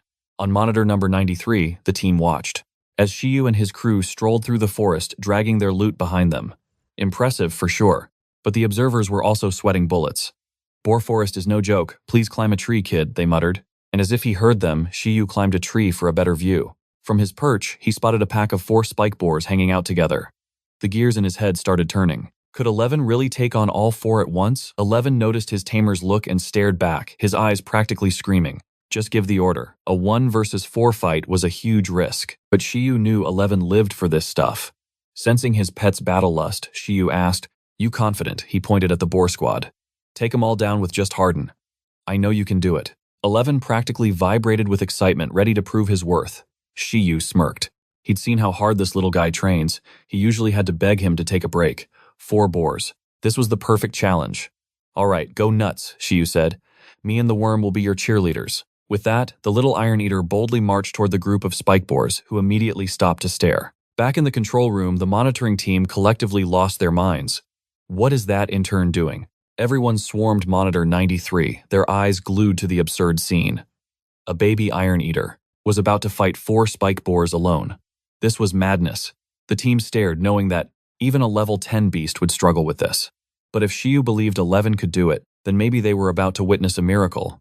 This kid's caution and audacity were a wild mix.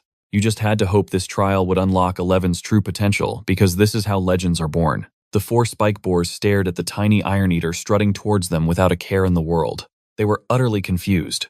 Where did this little fuzzball come from? Their confusion only grew as they completely misunderstood the situation. They thought he was bringing them more food. Oh, these poor clueless pigs had no idea who they were messing with. 11 immediately seized the stage, taunting them, by jumping around making goofy faces and then crouching to flash his fluffy butt at them. The ultimate disrespect, the boar's confusion instantly turned to white-hot rage. They roared in fury, absolutely triggered. Even the monitoring team couldn't believe how easily the cub provoked a whole squad.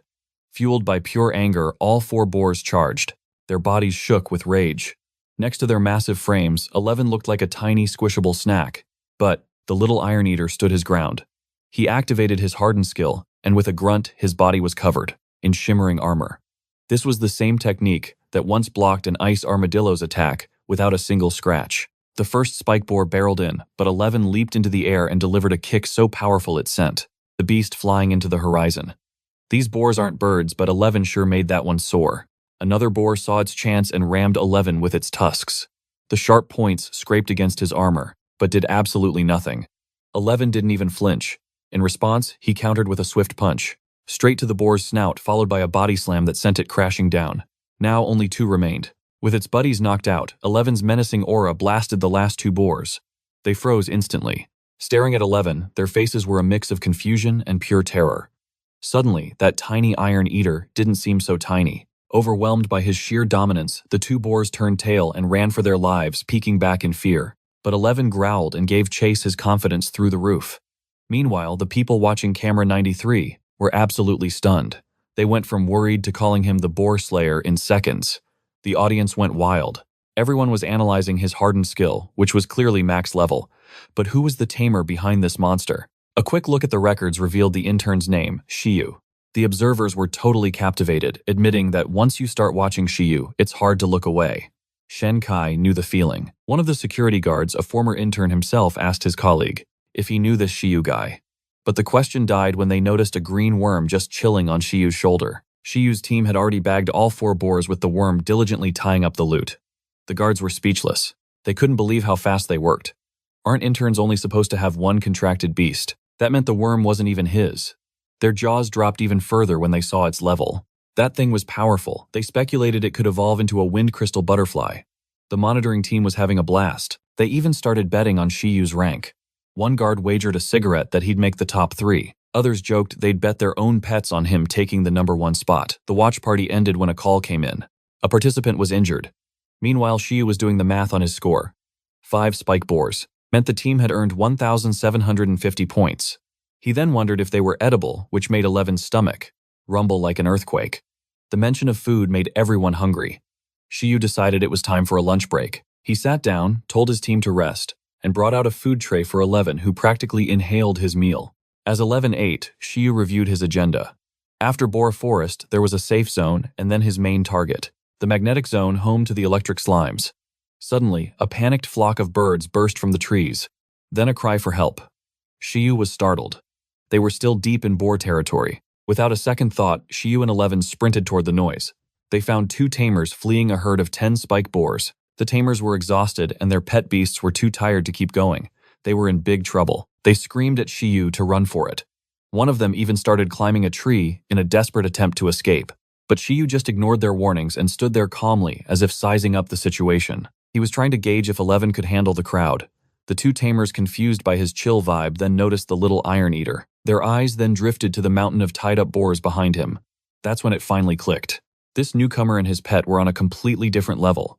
As the boars charged, they sensed the overwhelming energy radiating from 11 and slammed on the brakes. Their red, angry eyes were suddenly filled with pure terror. Without a sound, the entire herd turned and retreated, whimpering as they tried to escape. The tamers, still perched in the tree, were left in stunned disbelief at the sight of 2 demons. After making sure the coast was clear, the tamers approached Shiyu, recognizing him from the entrance. They were shocked. How could he have made this much progress in such a short amount of time? Expecting him to boast, they were surprised when he just gave them some pro tips for hunting. He told them to stick to the forest edge and hunt stragglers. The 2 saluted their savior with gratitude and went on their way. Shiyu reflected that the boars had incredible survival instincts for fleeing. In this forest, it was obvious who the real predator was. It felt like Shiyu had left all his initial worries behind. Now fully in the zone, he continued toward the safe area, knowing his loot would slow him down. As he got closer to the gate, an announcement echoed through the trees. They were preparing to open the gates to a large facility. When Shiyu arrived, he was surprised to see that a few people were already in the safe zone. But they were the early casualties. The injured tamers being treated were floored by his haul of 5 spiked boars. Did he do that all alone? One tamer with a healing pet got seriously injured by just 1 boar. They couldn't even imagine how powerful Shiyu had to be.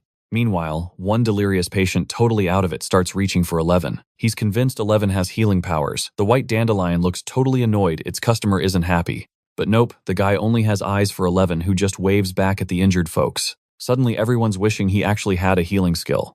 I mean, who cares if it's real or not? Just looking at 11's cute face is like a health potion. He even flashes them a peace sign, trying to boost morale even more.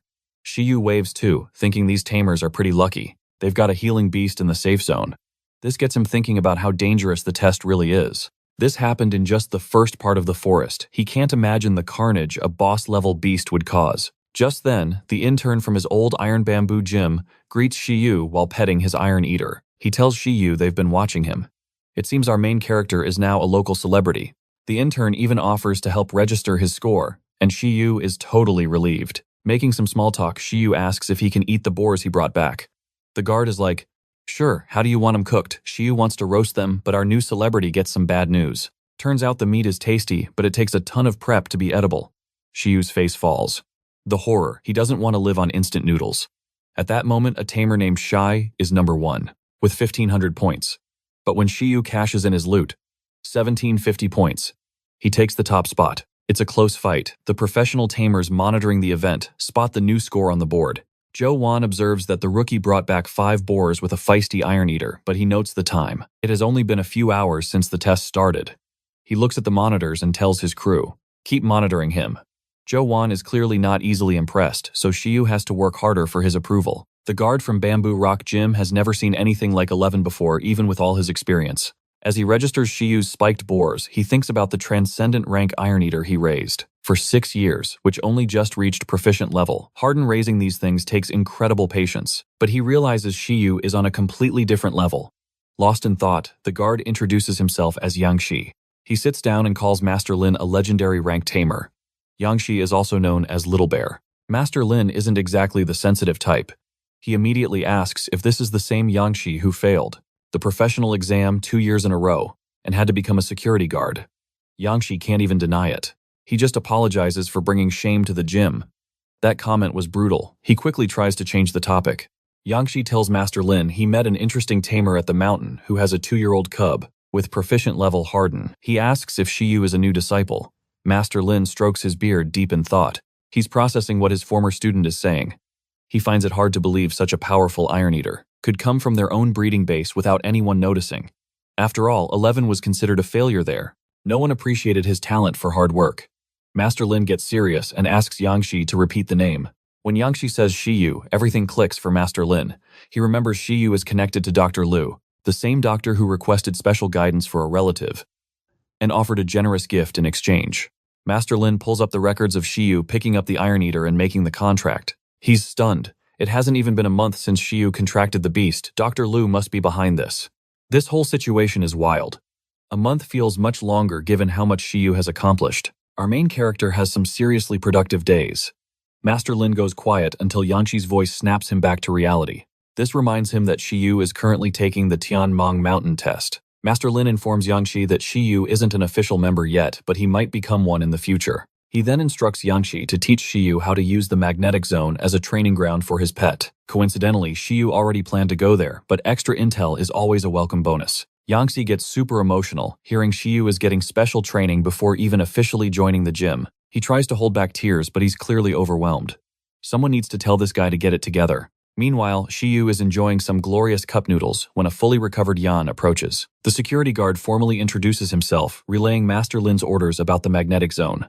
Turns out, it's not just home to electric slimes, but also electric ore, a delicacy for Iron Eaters. Shiyu, being the big-brain tamer he is, already knows this stuff isn't exactly a 5-star meal. Yan suddenly grabs his shoulder, whispering, "Come with me," and leads him to a giant vending machine. There, Yan, a former Bamboo Rock Gym disciple, starts geeking out about Iron Eaters.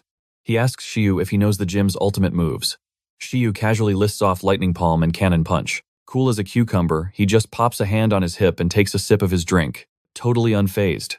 He can already see where this is going as Yan starts to ramble. Yan explains that to master their skills, Iron Eaters need a special diet.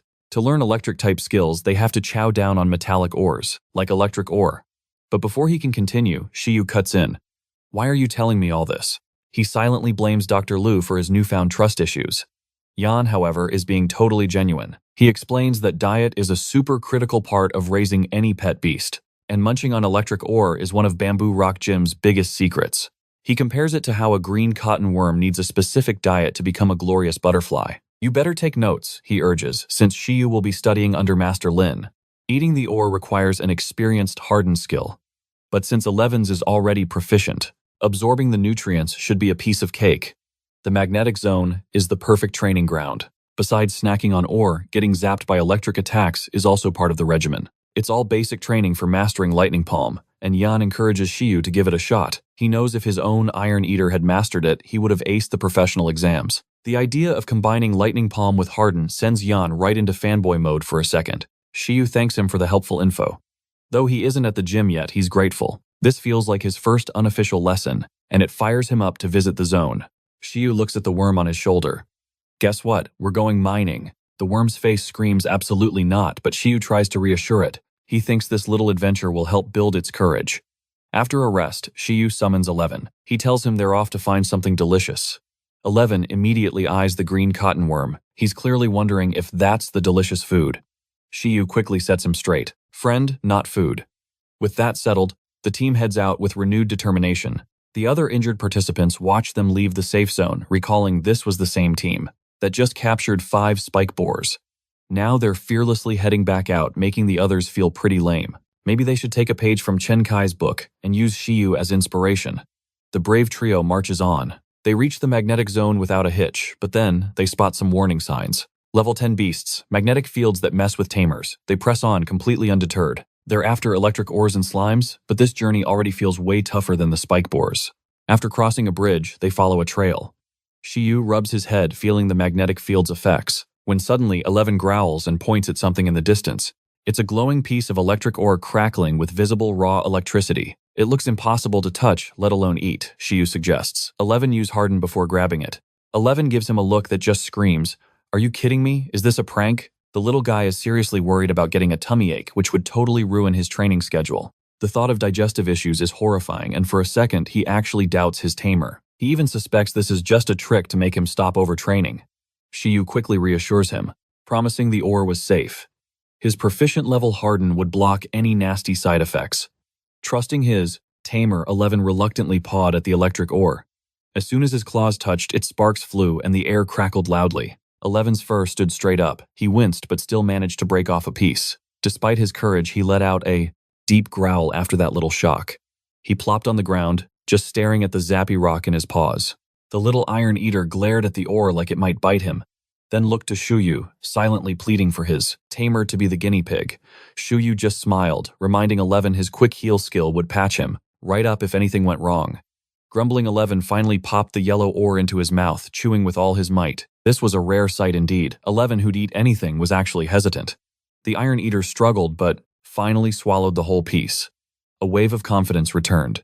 To his shock, the ore was actually edible, though it felt like chewing on pop rocks from hell. 11 looked thrilled, even energized by the electric snack. He let out a small burp, releasing a tiny lightning bolt, and immediately asked for more. Shiyu, impressed by the result, gave 11 a wink and happily agreed. The hunt was on. 11 bounced around, gobbling up every electric ore he could find. He crunched through the glowing yellow rocks without wasting a single crumb. Shiyu watched amused as his iron eater treated the mountain's power source like an all-you-can-eat candy buffet. While 11 was munching, Shuyu's mind began to race. What if he could feed his iron eater other elemental ores, if only he could find more types? Shiyu daydreamed of creating an avatar panda, a master of all elements. For now, though, that vision was just a dream. He decided to focus on electric skills, since that's what was on the menu. You gotta work with what you've got. Shiyu remembered Yaron's excitement earlier and finally got it. The thought of 11 mastering harden combined with electric powers. That was a terrifyingly awesome image. A huge grin spread across his face. He pictured an electric panda firing off devastating long-range attacks like a custom-made lightning cannon. Shiyu was practically giddy thinking about that kind of destructive power, but his epic daydream was cut short. Up ahead, electric scorpions were latched onto the oars, sucking up all the energy. The scorpions, sparking with raw power, looked ready to defend their plasbus, turf at any cost. Shiyu, however, just saw the perfect sparring partners, a great chance to test their progress. He ordered 11 to claim the rocks, declaring this whole area their new mega territory. 11 sharing that same hype charged straight for the scorpions, ready to claim his electric buffet. The iron eater grabbed one, scorpion's tail in his right paw, and another in his left, hoisting them both into the air. Then 11 started spinning them around like a pair of angry lassos before chucking them aside. He was clearly asserting dominance over what he now considered his personal stash of electric candy.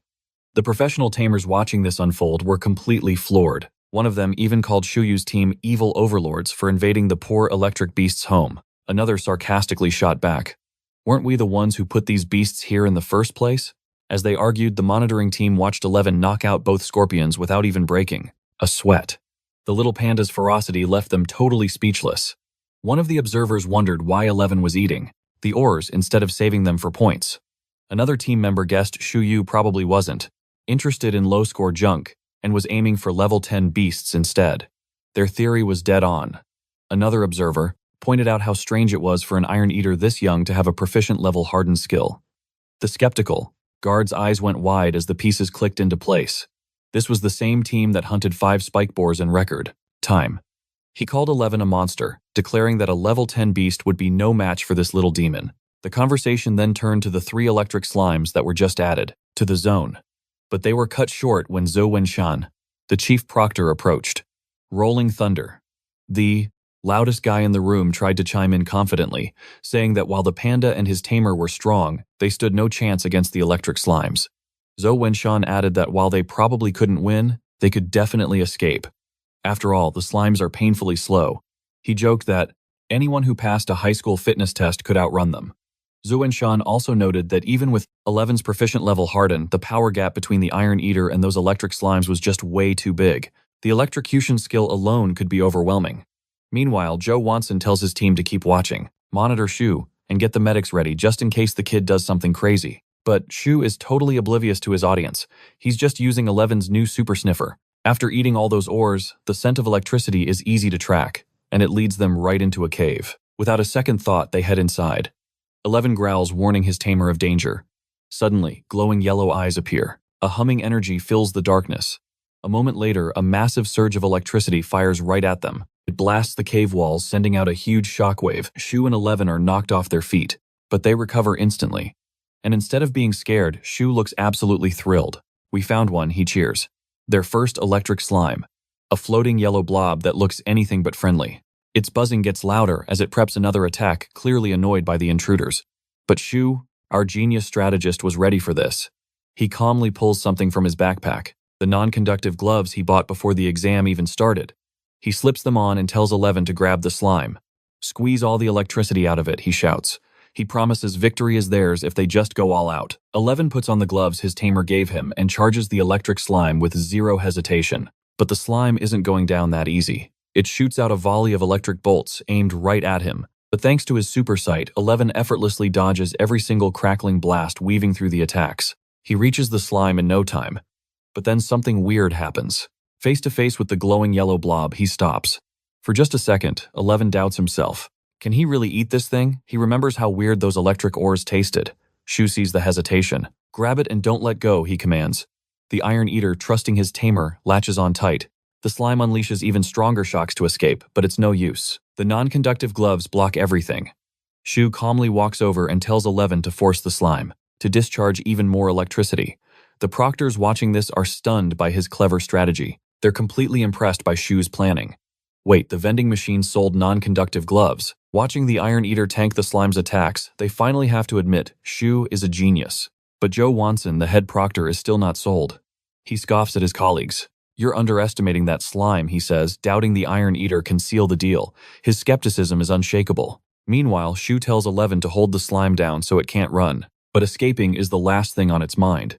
Instead, it starts to huff and puff and grow bigger and bigger. 11 holds on, but his grip loosens as the slime inflates to a massive size. The observers recognize the skill immediately, amplify. It boosts the slime's size and power. The electric slime gets so huge it completely dwarfs 11, making it almost impossible to hold on. But Shiyu doesn't even flinch. He just points at his Iron Eater and yells, "Use full body harden." 11 obeys instantly, his body covered in gleaming armor. But the slime just keeps on growing, sparking with wild energy. As the tension rises, 11 refuses to give up. He braces himself and grabs the giant slime again. He fights through the stronger jolts of electricity it's releasing now. Determined, he shoves the slime hard, right into the cave wall with a loud thud. The electric slime wails in pain, the impact clearly hurting it. 11 gets thrown back by the recoil but lands on his feet. The size difference means nothing to him. Performance, not size, is what wins battles, and 11 knows it. The slime is dazed from hitting the rocks. 11 is covered in scratches from the fight, but he doesn't care. The Iron Eater is loving this. The sweet satisfaction of winning a fight against a level 10 beast. The monitoring team starts narrating like sports commentators. They note how 11 turned the tables, but also worry that he's reaching his limit. Joe Watson, ever the skeptic, predicts the fight will probably end in a draw for both beasts. Unconscious, but the crowd forgot one crucial detail. 11's instant heal skill. The Iron Eater roars in victory as its regenerative power kicks in, patching up its injuries in a flash. Back to perfect health, ready for round 2. 11 charges the electric slime once more. The slime having recomposed itself resumes, its counterattack firing zaps in 11's direction, but the Iron Eater dodges left and right closing the distance to his opponent with shocking ease. Shiyu, thrilled by this display, gives the command again. Squeeze him dry. Without hesitation, 11 grabs the jiggly menace, enduring the non-stop electric shocks it unleashes. The spectators start to murmur. Can a level 6 beast really fight a level 10? Guess it must be his expert-level hardened skill, his insane willpower, or maybe that mountain of electric ores he ate earlier. Most likely it's a mix of all three. The battle rages on as the electric slime gives it everything it's got, releasing stronger and stronger shocks. However, 11 doesn't even flinch, his iron grip never loosening. At last, the slime starts to fizzle out, its energy rapidly depleting, and its once brilliant glow beginning to dim. The onlookers watch in total awe as the exhausted electric slime starts to shrink. It deflates like a sad balloon, its strength completely zapped, its spark fades, and the electric slime gets weaker and weaker. 11, still holding the now tiny creature, finally lets it go. The slime flops to the ground, its power drained, leaving it limp and motionless. Shiyu calmly approaches the battlefield, watching as 11 collapses, right beside the slime, clearly wiped out. The little Iron Eater then hugs his new sleepy opponent and proudly announces to his tamer that they've won. Shiyu kneels down and pats him on the back, praising him for his spectacular performance. He tells 11 he did an amazing job and sneakily takes the chance to touch the electric slime, activating his skill handbook. Shiyu copies one of the slime's abilities. The handbook reveals two skills: Amplify and Electrocute. Without a second thought, Shiyu picks Amplify, knowing its huge potential.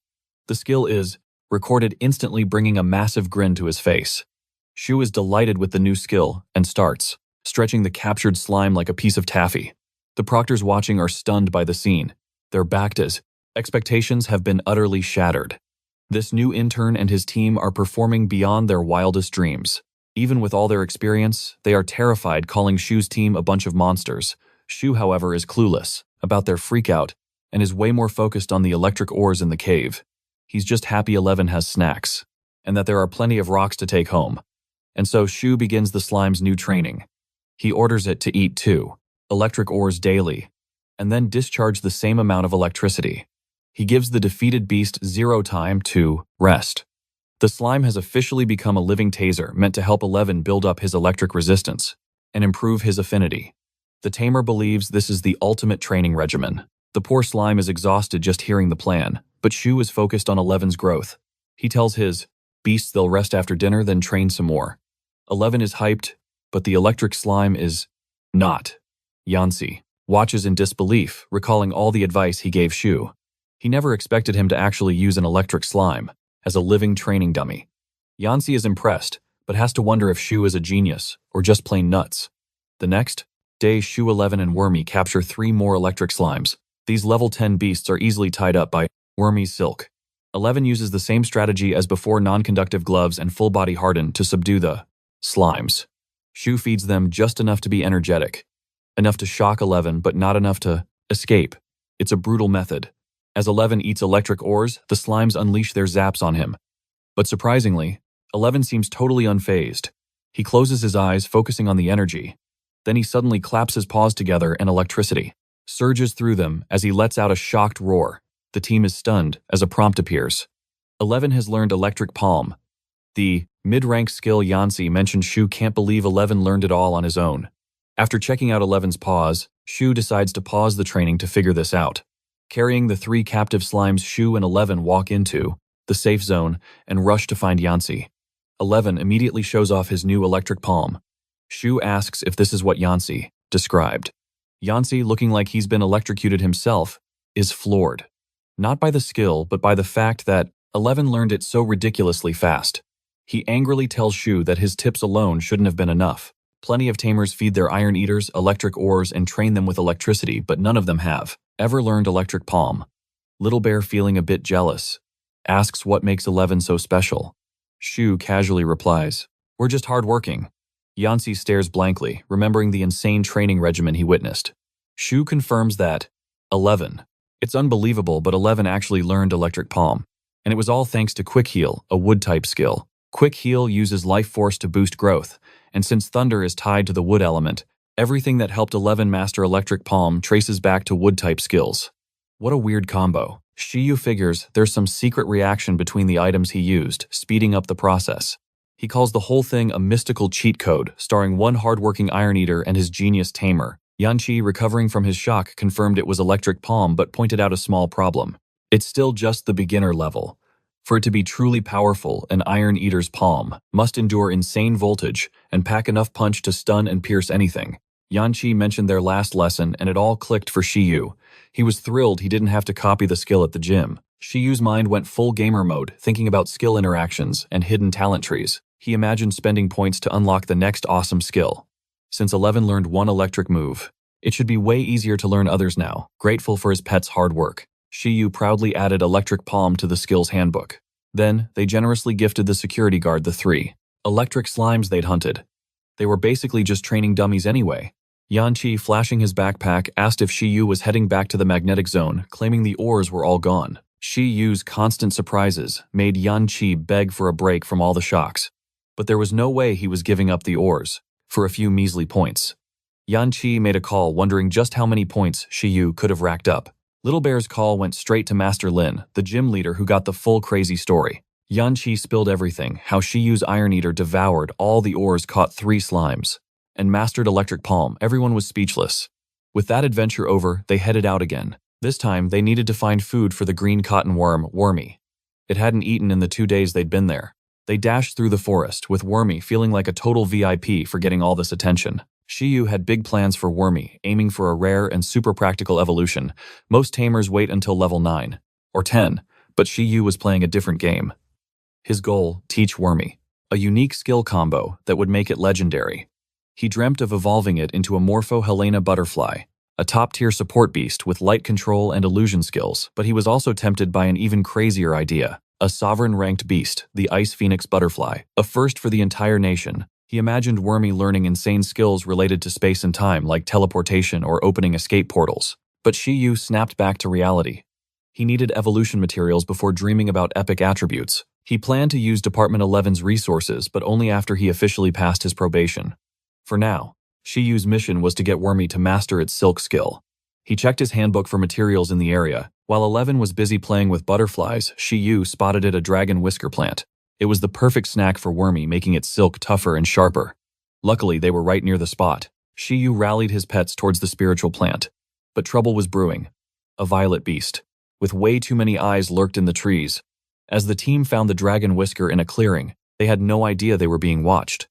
11 recognized the plant as Wormy's dinner, but before they could grab it, a shadow leaped from above. A massive spider with 8 creepy legs appeared. A sticky thread shot down from the trees. 11 jumped in front of Shiyu, blocking it, but got tangled up and dragged. Shiyu instantly identified the beast. A fish-wolf spider, worth 4,000 points. Was it guarding the plant? He didn't hesitate. 11 used Harden and cut that silk, he commanded. The Iron Eater obeyed, breaking free easily. After taking down 3 level 10 slimes, Shiyu wasn't even sweating. This was just another chance to test 11's skills. Use electric palm, he yelled. The battle was on. 11 unleashed a crackle of electricity. But it did absolutely nothing to the spider, which just knocked it back. Shiyu realized the electric palm wasn't nearly strong enough. But this was an opportunity, a chance to get creative. 11 grabbed the spider and threw it. 11 was confused, but trusted its master's crazy plan. L braces itself, knowing this tamer is no fool. It spits out violet webbing, but 11 dodges and snags the line. He uses it to suspend the spider mid-air. While it's spinning helplessly, Shiyu issues the next order, full-body harden electric. Palm and spin 11 instantly becomes a metallic tornado, spinning faster and faster. Shiyu knows this is the secret to leveling up electric palm against stronger foes. Finally, he gives the launch command and 11 shoots forward. He's an electric tempest, smashing right into the spider. The impact creates a cloud of static and smoke hiding the scene. Shiyu watches intently. It's obvious 11's combat power is way above your average level 10 beast. This spider wasn't as tough as he expected. Man, he thinks if only I could copy that danger-sensing skill. 11 lands perfectly. The spider thuds to the ground behind him, defeated. Shiyu celebrates the win, and they share a triumphant thumbs up. Shiyu decides to claim the corpse as his reward, still crushing first place with 20,000 points. Second place is sitting at a measly 9,413 points. Yeah, the gap is pretty huge. Back at the control center, Zhou Wenan is seriously impressed by Shiyu's quick thinking and raw power. He notes that most tamers here are rookies, with none even having level 10 beasts. The team is stunned that a level 6 Iron Eater managed to take down so many powerful creatures. Shiyu's performance is already earning him a fan club. Jo-won can't wait to see how he handles the upcoming ruins exploration. An announcement confirms that day 3 of the exam is over. Participants are asked to leave the mountain. Some celebrate while others are just relieved it's over, like the guy desperate for a shower, and the girl who got stung 49 times and can't stop scratching. Meanwhile, Shiyu is celebrating his new skill and evolution item. He's stoked with his progress and plans to splurge on high-grade supplements as a reward. Only 73 out of 100 participants are left. Many quit from injuries or just couldn't handle it. Jo-won praises the talent and the sheer grit of those who made it. He glances at the scoreboard and reminds everyone that those who didn't finish aren't ready for the real world.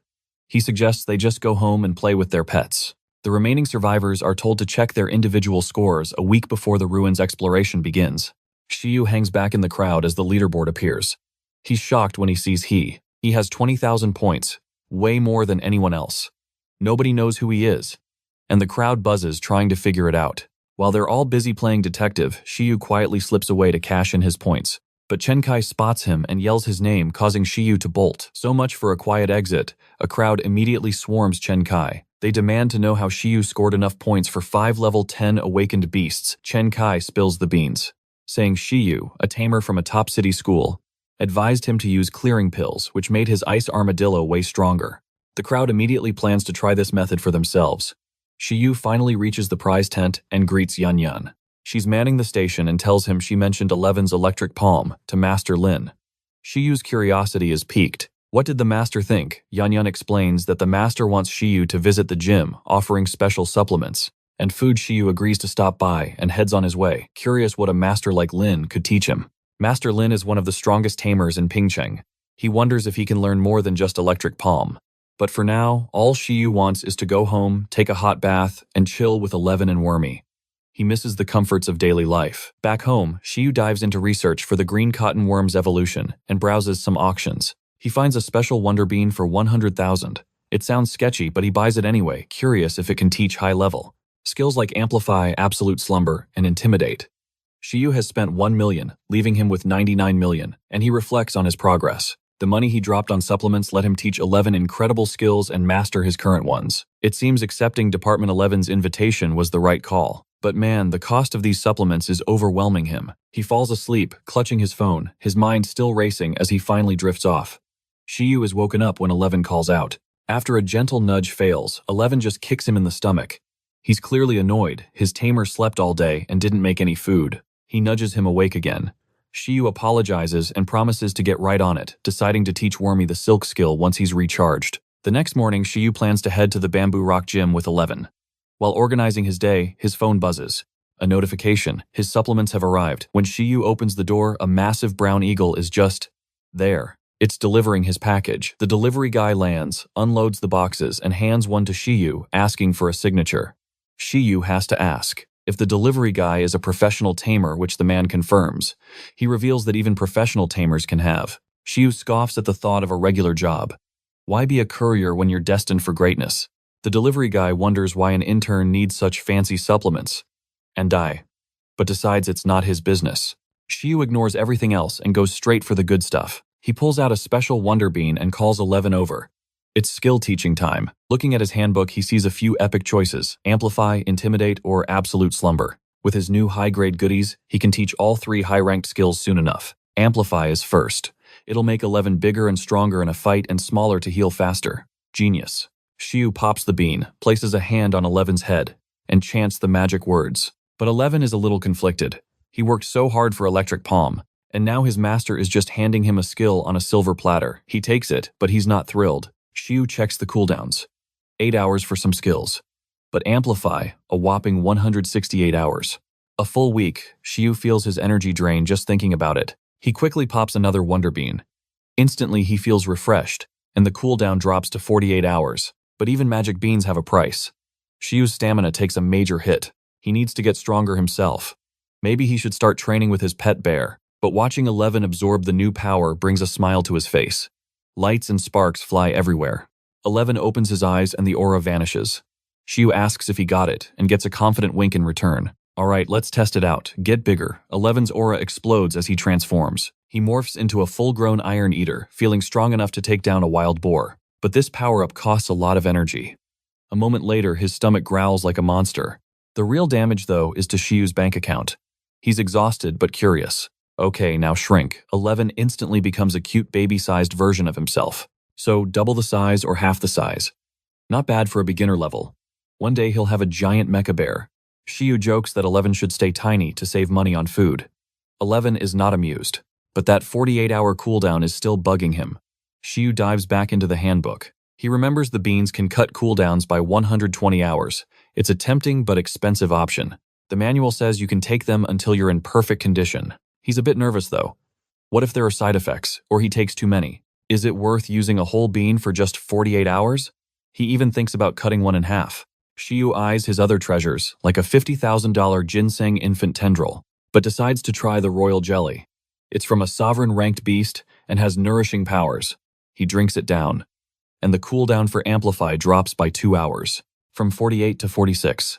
Hey, progress. Shiyu feels amazing, grateful for his cash, and he's so relieved to be done with chemical supplements. After months of getting weird looks at the pharmacy, he knows he's the only one who can use these items right. While checking his loot, he finds a blue item he didn't order.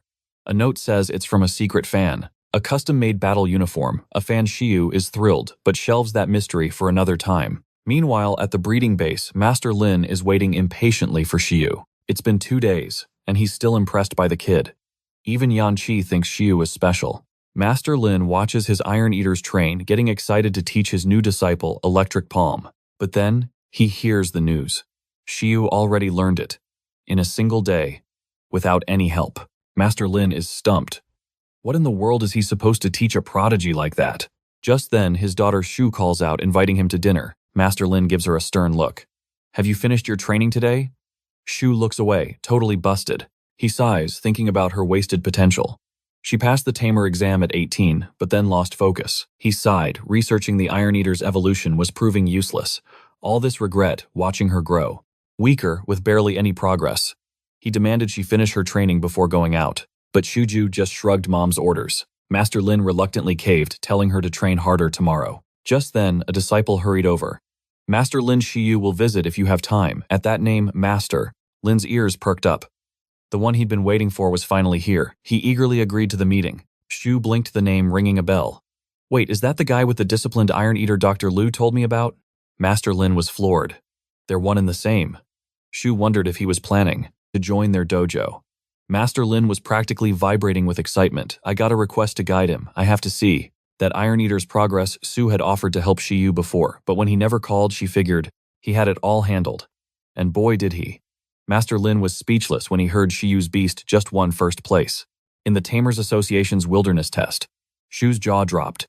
She remembered 11 being just level 3, the last time she saw him. That kind of growth was just insane. The legend of Shiyu's Iron Eater was growing, and Master Lin couldn't wait to see it himself. As he thought about Shiyu's rare talent, he glanced at his own disciples and just sighed. They couldn't even compare. If only they were half as good, he muttered. Lost in thought, he completely spaced on his lunch date with his family. Meeting Shiyu is far more important, he declared. Shu stared in shock. That's the first time I've ever seen Dad defy Mom's orders. But Master Lin was on a mission. Tell Shiyu to come this afternoon, he ordered his disciple. Soon Shiyu arrived, knocking on the dojo door. He almost have blurted out Panda Girl to Shu, but caught himself just in time. She gave him a warm welcome and led him to the garden, where Master Lin was waiting. As Shu sat down, Shiyu couldn't help but notice how different she seemed, especially with that new jacket and her impressive track record. Master Lin poured tea, getting straight to business. If you stay, I'll teach you everything. Electric palm, cannon, punch, you name it. He even offered access to expensive supplements, skill tomes, and the private training grounds. Shiyu was completely blown away by the offer. An advanced manual will come later, Master Lin added, plus a pass to visit me anytime with questions. Shu felt a little teary-eyed.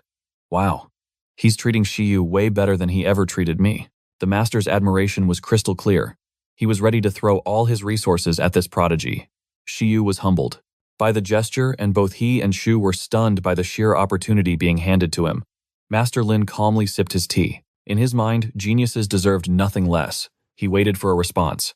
Shiyu raised his cup. Thank you, gym leader, for this incredible offer. He thought to himself, This is perfect: freedom, free food, and free training, plus a grandmaster on call. This deal meant he could spend all his remaining cash on supplements. He was also relieved the gym would be footing Eleven's food bill, which was a huge expense. His only worry was whether they could afford Eleven's appetite when he goes full size. But then he remembered his green cotton. Worm could find food anywhere, so that wasn't a problem. And Wormy was a cheap date anyway. Master Lin asked, "Has your Iron Eater mastered Electric Palm and Harden?" Shiyu nodded. He knew they'd heard it before, but Master Lin and Lin Shuju still looked at him like he had two heads. Shuju just shook hers in total disbelief. The master advised him to perfect Electric Palm first, before even thinking about Cannon Punch. Shiyu readily agreed. He was already struggling to keep up with Eleven's 5 current skills. Learning a fire-type move wasn't a priority. He'd save Cannon Punch for when he could get his hands on even higher-level skills. Master Lin invited Shiyu to learn more about Electric Palm on a tour of the grounds. Shiyu led the way, still wrapping her head around the VIP treatment Shiyu was getting. She started wondering just how powerful her own mother was. Dr. Liu had praised Shiyu's talent, but Master Lin needed to see it with his own eyes. "How about a little sparring match with one of my disciples?" he suggested. Shiyu's eyes lit up, and Shiyu just grinned, always ready for a challenge. They headed toward a running track built just for Iron Eaters, where only the inner disciples trained. Apparently, the basic training here was to make the beasts run right after a meal. Shiyu overheard them moaning about it, but he knew 11 would be furious if his run times wasn't times intense enough. Shiyu bet his beast would demand a run, even if no one asked. "Iron Eaters are naturally lazy," Master Lin said. "These sessions are designed to fix that." Shiyu agrees, pointing out 11 is way more disciplined than the gym's beasts. He then proudly backs up his claim, revealing that 11 refuses to eat until his training quota is met. Both Master Lin and Shiyu are stunned by this. That's completely unheard of. Shiyu gets even more suspicious, since she never saw this when raising 11. He wonders what she'd do if she knew the real reason. The truth 11 feels, like he's using cheat codes, so he has to work harder. But Shiyu keeps that secret to himself with a little cough. At the Bamboo Rock Gym, Iron Eaters train Harden in pairs. Since they have partners they don't need, gravity rooms or iron boards like 11 does. Right now, the disciples are training beasts from levels 8 to 10. Shiyu is ordered to fight the strongest one. Hearing this, his confidence from earlier vanishes. He's starting to get worried. A disciple with violet hair, Zhang Rui, is called forward. His Iron Eater sports 2 flashy gold piercings.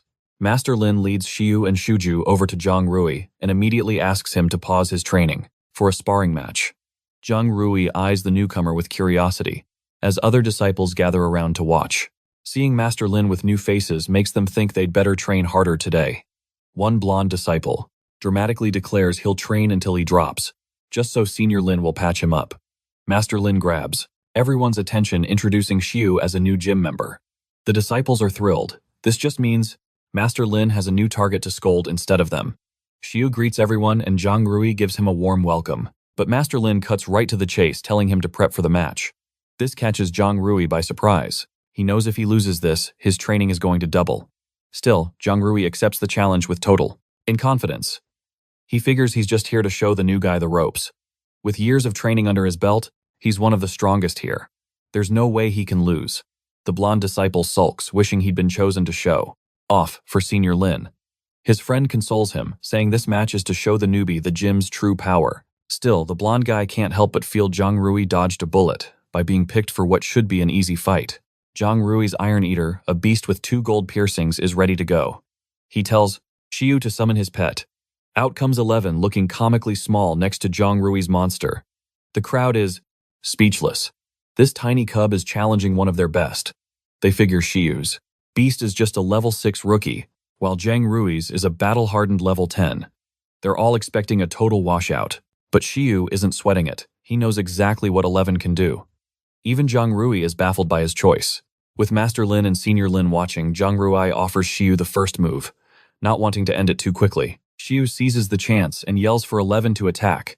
11 explodes forward, a blur of motion kicking up a tan cloud of dust. Master Lin and Senior Lin lean in, completely captivated. Zhang Rui's Iron Eater braces for impact, but since 11 looks like a harmless cub, he completely underestimates the hit. His beast throws up its arms to block the punch, which lands with a solid thud. The crowd is sure that'll be the end of it, but they're about to have their minds blown. Shiyu just smirks, letting 11 take the wheel. Suddenly, an electric charge erupts from 11. The air crackles with energy, catching Zhang Rui, completely off guard. There's no way a beast below transcendent rank should have learned such an advanced skill. The duo had no time to activate Harden. A storm of electricity surges through Zhang Rui's Iron Eater. The size difference becomes meaningless as the electric palm paralyzes the massive beast. Master Lin and Senior Lin stare in disbelief as the bigger beast is completely helpless. Though Zhang Rui's beast could have shaken off a normal punch, it's now totally paralyzed. Zhang Rui struggles to process the shock, but forces himself back into the fight. His Iron Eater staggers to its feet, using every last bit of its strength. 11 on the stirl, the other hand is ready for round 2. Zhang Rui commands his beast to use Hard Claw, charging forward with razor-sharp paws. The other disciples start to panic. Zhang Rui cannot afford to lose face like this. Then again, losing to a rookie with Electric Palm isn't the worst way to go. But if he loses, he faces a training schedule from hell. He screams for his beast today, give it everything it has. But Shiyu isn't worried at all. He tells 11 not to dodge, but to take the hit head-on. Block and counter Shiyu is itching to flex his pet's real power. It's mastered Harden and Electric Palm, but that's just the warm-up. Shiyu's saving the good stuff for later. 11 stands completely still as Zhang Rui's Iron Eater strikes. But the fierce claw attack barely leaves a scratch. Zhang Rui's jaw drops. His beast's hardening was supposed to be strong, but this was on another level. The Iron Eater charges again, but 11 dodges like a pro, ducking under the clumsy swing. He counters with a mix of Harden and Electric Palm, leaping up and slamming his fist into his opponent from below. A massive blow lands right on the beast's chin. The crowd goes silent. They knew he was strong, but not this strong. The huge Iron Eater crashes to the ground, landing right at the feet of a dumbfounded Zhang Rui. Shiyu gives a polite nod. Thanks for the match, he says, basically thanking him for being a decent punching bag. Zhang Rui curses under his breath. A level 6 cub, no way, this thing was a monster. He had mastered both Harden and Electric Palm perfectly. The power gap between them was just embarrassing. Zhang Rui was spiraling. How could his seniors train for years and never pull off a move like that? Master Lin steps in, gently reminding Zhang Rui that he has a lot more training to do. He puts a hand on Shiyu's shoulder, a clear sign of approval. The disciples see everything, and of course the rumor mill starts spinning. The most hilarious theory: Shiyu must be Master Lin's secret love child. I mean, with that kind of power, it's the only explanation, right? This quickly becomes the most popular gossip. Meanwhile, Master Lin tells Zhang Rui to take his bruised beast to the infirmary. He then tells the other disciples to get back to training, but asks Shiyu to come with him. Master Lin is perfectly calm, while the other students are still buzzing about the new guy. Elsewhere, Lin Shiyu is completely lost in her own world, replaying 11's awesome transformation in her head. She's obsessed with his insane growth spurt and newfound power. Nothing else matters. A few disciples try to talk to her, but she shuts them down fast. Go train harder and stop distracting me. Yeah, she's clearly thinking about the little cub she helped raise. As they walk down a hall, Shiyu recognizes the old man. Master Lin must have spent a ton of time here. They enter a room with battle engraved on the floor, and to 11's surprise, Lin Shiyu is already there waiting. She's so happy to see him. She's relieved he's still the same cuddly cub despite his ridiculously huge power-up. Master Lin praises Shiyu's Iron Eater, admitting it's pretty strong, but he's quick to point out that 11 is a special case, a truly unique beast. Shiyu humbly thanks him. Master Lin assures him he has a great future. Shiyu feels a bit giddy, but the master feels a little sad. There wasn't much more he could teach a prodigy like this. He pauses, then summons his own Iron Eater. A massive Blue Thunder Iron Eater appears. This thing is twice the size of its master with huge metal claws. This was a fully matured beast, overflowing with intimidating power. Master Lin was ready to show them the next level. The lesson would be focused on leveling up that Electric Palm. Master Lin brings up the first manual Shiyu received. They already understood the basics of Harden, but he explains that Shiyu's Electric Palm is still at the beginner stage. Sure, it can paralyze an opponent as they just saw, but it doesn't have the power to break through a real defense. Master Lin signals his own beast to demonstrate. Suddenly, green columns erupt from the training room floor. The giant Thunder Iron Eater turns to face them. It begins to charge its palm. Blue electricity crackles around its fist. With a mighty roar, it unleashes the energy. A bolt of blue lightning shoots out and slams into the column, shattering it into a million pieces. Now that is what a proficient-level Electric Palm looks like. The raw destructive power was undeniable. Shiyu is absolutely floored. The difference in strength was just staggering. 11, however, looked totally fired up. His eyes gleamed with excitement, ready for the challenge. Master Lin smiles. Think your little guy will ever be that strong, but the lesson wasn't done. He wanted to show them even more.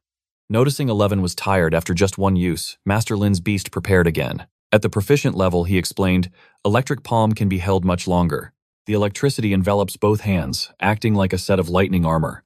This was the true goal for 11's training. To secure your future, you must master this next-level technique. The Iron Eater master declared, focusing on generating, crackling electricity that soon enveloped its entire body. Master Lynn was sure the duo would eventually reach this god-tier level. Suddenly, his own beast zipped past like a literal bolt of lightning. The perfect level meant using insane voltage to supercharge the Iron Eater's body, creating explosive power that let even giant ones move like phantoms. So far, the team had leveled up their power, defense, and speed. The electric palm, once mastered, was just completely broken.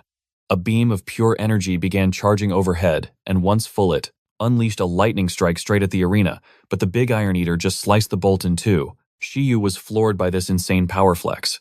11 was practically drooling, begging to be taught this cheat code of a skill.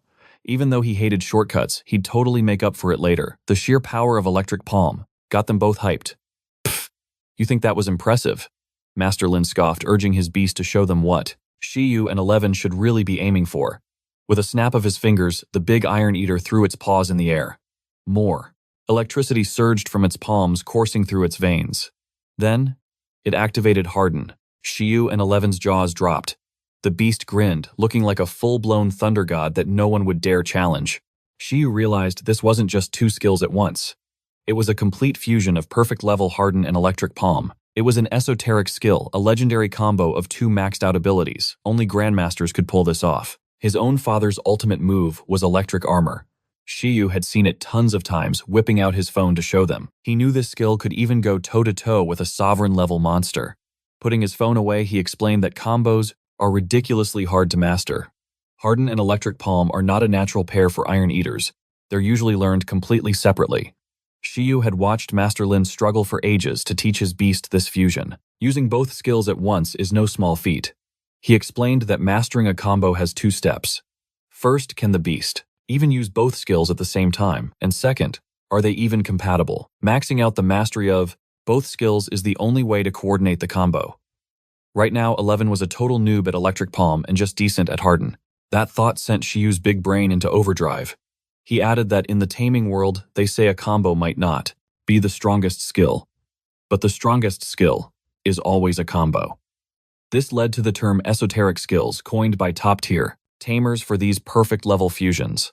The mastery of these moves is how you judge a tamer's true power to raise their pet beast. Shiyu, being a genius, absorbed all this instantly. Master Lin felt this talk was a bit premature since Shiyu wasn't even a pro yet. But geniuses play by different rules. He glanced at Shiyu, certain that with his help this kid could achieve the impossible. Then Shiyu raised a hand. I see a flaw. It wasn't an insult, just an observation. But that one sentence sent shockwaves through the senior tamers. Master Lin was stunned. Him and his beast, Saf, a flaw in the ultimate skill they worked so hard on. Shiyu pointed out that Iron Eaters have terrible eyesight. When electric armor makes them move at super speed, it might cause some control issues. Look, no ultimate skill is perfect, Shiyu admitted, but I can explain. Electric armor is amazing against huge, slow targets. But Shiyu suggested it would be far deadlier if the Iron Eater had a sensing-type skill to predict moves or pinpoint its target. And wouldn't you know it, Shiyu already had a plan to perfect it with electric palm Harden and super sight.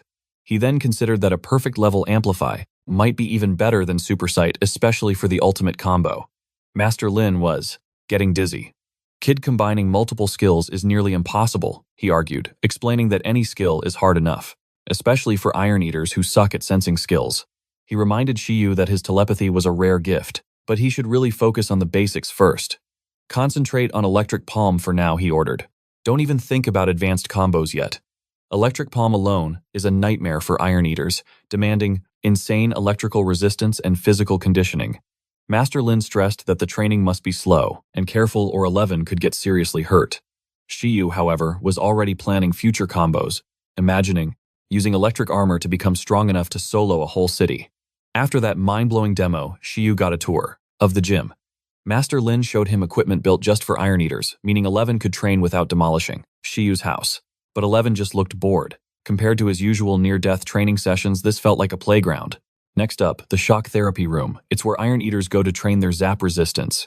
The place has a swimming pool crackling with electricity. For underwater training, of course. 11 looked way too excited about it. Shiyu told him to chill out, but nope, splash, he was in. She sighed and updated Master Lynn, saying 11's eating a ton, which apparently is normal for a hyperactive iron eater. She then showed her dad the gym's new gourmet menu featuring electric ores. Master Lynn almost had a heart attack at the cost, but then told himself it was fine. The boys gotta eat. Shiyu watched as the gym staff scrambled to feed the little monster. The new grocery bill was a huge challenge, but one they could manage. As Shiyu watched, he smirked. 11's digestion was supercharged thanks to his taming dimension. It processed food at lightning speed. He was confident 11 could hit transcendent rank before turning 2. With this insane progress and the perfect setup, Shiyu knew 11 was more than ready to ace the professional exam. But his own growth as a tamer needed work too. He decided it was time to learn more about tamer training materials. Shiyu headed straight for the iron bamboo breeding base to buy a manual for the electric palm technique. Shiyu handed him a flash drive. "Don't you dare lose this," she warned, "and good luck." Shiyu was already laser-focused on the data. Seeing his intense dedication, Shiyu finally understood her father's hopes. She hoped Shiyu could really help 11 shatter his racial limits. But Shiyu noticed the flicker of worry in her eyes and reassured her. "Hey," he said with a grin, "don't waste your energy worrying about me.